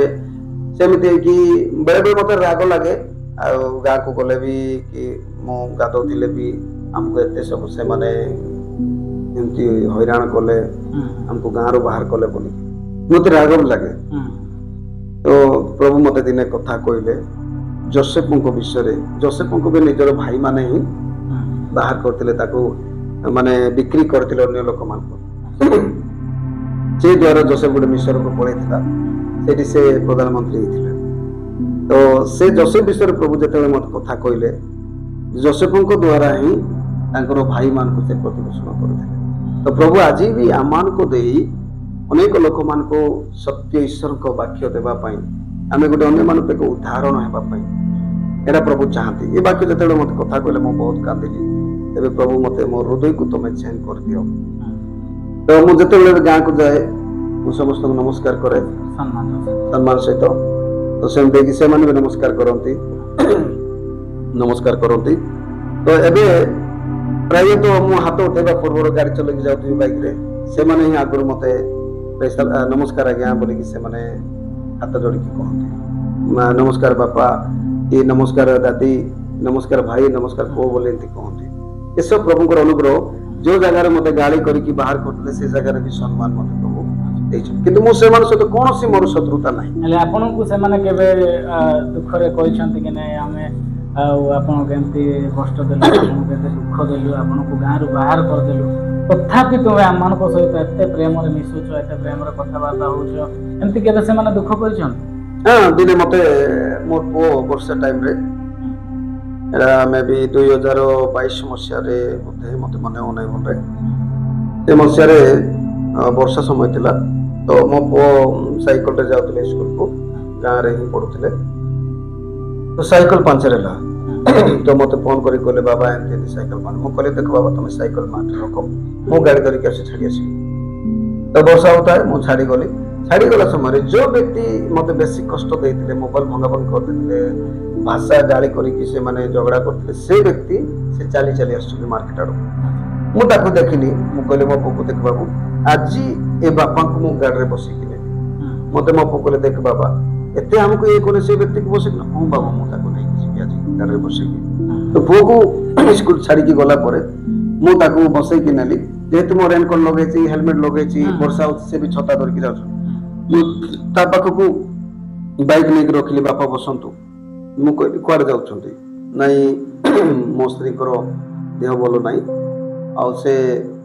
सेति पई एबे रुआर समय तो मु मेडिसिन आनबा पई जाउछि तेमदे मु कहली को दुकान रे किनिबो से कहले सेटा भी ना अभी उनको दुकान मु कहली पैसा अछि हां अछि तो से समय लाइन लगेबा को पडुतला कोरोना टाइम थिला ना तापरे सेमदे मु कहली जाउतु लाइन लगांतु तो से व्यक्ति जानी ना मो बोली जानी ना सब बोली जानी ना तो मु जते बेले वर्षा टिके कमी गला सेटू वर्षा कमी थिला से समय तापरे हेलमेट तो जते बेले खोलिली से मते देखि अनेक एक ठिया आइ तो मते जते बेले देखिले तार मुंह अलग आइ गला पूरा लाल आइ गला टिके थोड़ी बाको आरंभ होले से व्यक्ति मु पाखु गली केते टंका हैला आज्ञा बोली कहली से गोटे 280 ना केते गोटे तो मो तरफ मु किसी पैसा दे दिली से कहले नाई बाबू थाउ बोली से थोड़ी तरी मते कहले मु कहले नाई मो तरफ मु दउछि बोली तो केमती खाइबे सब लेखिबा पई कहला परे से मेडिसिन धरली मु रासन बापा बसंतु तो ताको जेतेले गां को छाडी जाउछि मते कहले आ देख बाबू आमे तो प्रति एते सब कलु हेले भी तमे मो दुख जानला परे तमे मते गाड़ी रे बसे की मेडिसिन पई किनिबा पई पैसा देलो तमे ही भगवान बोली मते कहले मु कोन कहबी से समय मन तो जानि नांती तापरे किंतु मु कांदुथली से समय कांदु थाए खाली हूं हां कल करता एथि पई कांदुथली जे प्रभु ए माने सत्यता जानंतु सत्य ज्ञात होंतु बोली की हां तो ए विषय नहीं कि मु खाली प्रार्थना करी करी करी ताकू हां करी करी करी जाउथले ताकू घर को छाडी गली आ घर को जते बेले छाडी गली से दुआरे ठिया कि बापा मु जाउछि बोली कहली तो से आउ मस्तक उठै पारले नै जेहेतु बाइबल लिखा अछि आ रम्य पत्र को लिखा अछि मे भी 12 रो 20 ना कोन माने कहार मंद बदल रे कहार मंद करो ना एरा ऊपर पद लिखा अछि कि तळ पद जडा 20 पद लिखा अछि माने तुमरो शत्रु जदी खिदुत ताहले ताको भोजन करो जदी से तृषित ताको पान करो ए प्रकार करिबा द्वारा तुमे ताहांको मस्तक रे जलंत अंगार गदा करिवो लिखा अछि से प्रकार से व्यक्ति माने मो आड़ को अनै पारले नै मते से समय से वाक्य मने पड़ला वास्तव रे प्रभु यीशु जोडा कहि छले सत्य ओटे सेते कि मो पळि आसिली आ किंतु से माने बे भी मते देखिले भलरे कथा होंती गाँ को जाए मु किंतु एंती किछि लोक कहंती आसंतु गाँ को आसंतु रहिबो बोली किंतु मु चाहूची कोन से माने जो लेखा लेखी करी कि झगड़ा जाटी करी कि मते जो गाँ रो बाहर करछ तो से प्रकार से माने से माने बसिबा दरकार कमिटी रे ये करी के मीटिंग करी के आपन को लेखा लेखी करी गाँ काट देथिले सेटा से माने सम्मान रो सहित आपन को गोटे इच्छा जे नै समस्त को हृदय रे जितबा पई आज्ञा किंतु मु से मान को केबे घृणा करे नाही आ से मान को पई मु प्रार्थना करे प्रभु यीशु गुटारे से माने जेंति नष्ट न हेबे काहे कि से माने जहा भी कले से माने मोर शत्रु न होती बाइबल कहे माने जे तुमरो शत्रु को प्रेम करो जे माने ताड़ना करंती से मान को निमंते प्रार्थना करो बोली लिखा अछि मत्ती 5 पर्व 43 तळ को लिखा अछि से गुड वाक्य रे तो हमरो शत्रु को प्रेम एक्चुअली वास्तव रे प्रभु यीशु जोटा कहै छथि हमें से मान को प्रेम करबा दरकार होता काहे कि से माने आसब करिवे जेहेतु से माने जौनलित सुसमाचार 16 पर्व में भी 3 पदर बोधे से माने यह सब करिवे काहे कि से माने मते किबा पिता को जानि ना सेति पई से माने या करूछथि तो बाइबल एटा भी कहे जे यीशु एटा कहंती तुम मान को घृणा करबा पूर्व जगत मते घृणा करिवछि यह जानो कारण तुम माने जगतर लोक न ସେଥିପାଇଁ ସେମାନେ ଆପଣର ଲୋକ ନ ଜାଣି ନ ଭାବି ଆପଣର ଲୋକ ବୋଲି ନ ଭାବି ସେମାନେ ଆମକୁ କଣ କରିବେ ଘୃଣା କରି ତୁମକୁ ଘୃଣା କରିବେ ବୋଲି ଲେଖା ଅଛି। କାହିଁକି ତୁମେ ଜଗତର ଲୋକ ନୁହଁ। ଯଦି ଜଗତର ଲୋକ ହେଇଥାନ୍ତା ତାହେଲେ ସେମାନେ ଆପଣର ଲୋକ ଜାଣି ସ୍ନେହ କରିଥାନ୍ତେ, କିନ୍ତୁ ତୁମେ ଜଗତର ଲୋକ ନୁହଁ। କିନ୍ତୁ ମୁଁ ତୁମମାନଙ୍କୁ ଜଗତ ମଧ୍ୟରେ ମନୋନୀତ କରିଛି ବୋଲି ଲେଖା ଅଛି। ଯଦି ଯୀଶୁଙ୍କୁ କଲେ ତ ଆମକୁ ବି କରିବେ। ସେଇଟା ଏଇଟା ପାକା ଯୋଉଟା ବାକ୍ୟରେ ଲେଖା ଅଛି ସେଇଟା ହିଁ ଘଟିବ। ଏଟାକୁ କେହି ବନ୍ଦ କରିପାରିବେ ନାହିଁ ଆଜ୍ଞା। ତ ଏଇଠୁ ହିଁ ଗୋଟେ ଆମକୁ ଜଣା ପଡିବ ଯେ ଆମେ ଜଗତର ଲୋକ ନାହୁଁ, ଯେହେତୁ ପରମେଶ୍ୱର ଆମକୁ ଜଗତ ମଧ୍ୟରୁ ସେପାରେଟ କରିଛନ୍ତି, ଅନ୍ଧକାରରୁ ଆମକୁ ଆଲୋକ ମଧ୍ୟକୁ ଆହ୍ୱାନ କରିଛନ୍ତି, ସେପାରେଟ କରିଛନ୍ତି।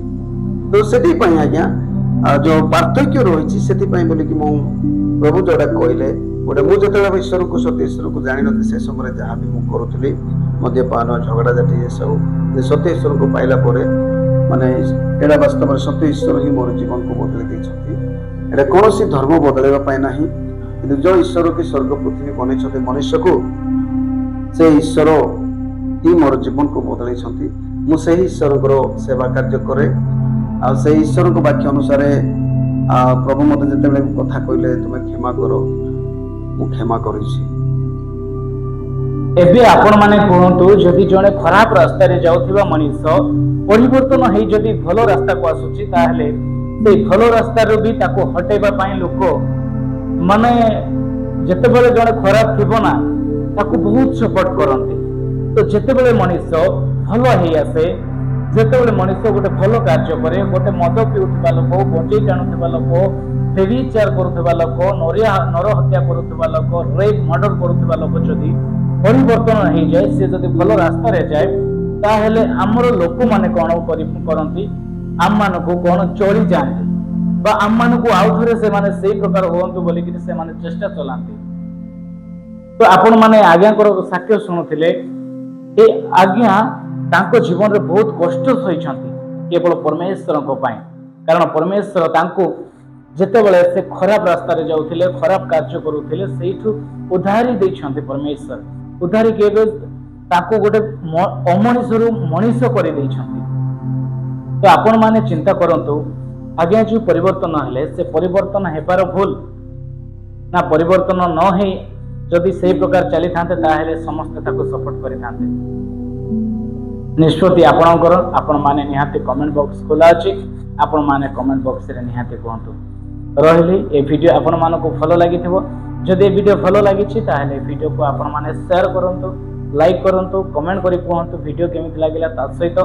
ଆମ ଚ୍ୟାନେଲ ସହିତ ଯଦି ଆପଣ ମାନେ ଯୋଡ଼ି ହେଇ ରହିବାକୁ ଚାହୁଁଛନ୍ତି ତାହେଲେ ଚ୍ୟାନେଲକୁ ସବସ୍କ୍ରାଇବ କରନ୍ତୁ। ଆଉ ହଁ, ଯଦି ଆପଣ ମାନେ ବି ଆପଣ ମାନଙ୍କର ଜୀବନର ସାକ୍ଷ୍ୟ ବି କହିବା ପାଇଁ ଚାହୁଁଛନ୍ତି ତାହେଲେ ଆମ ସହିତ ଯୋଗାଯୋଗ କରନ୍ତୁ। ଡିସ୍କ୍ରିପ୍ସନରେ ନମ୍ବର ଅଛି, ଆପଣ ମାନେ ଯୋଗାଯୋଗ କରନ୍ତୁ। ରହିଲି, ପ୍ରଭୁ ଯୀଶୁ ଖ୍ରୀଷ୍ଟ ନାମରେ ସମସ୍ତଙ୍କୁ ପ୍ରେଜ୍ ଦ ଲର୍ଡ।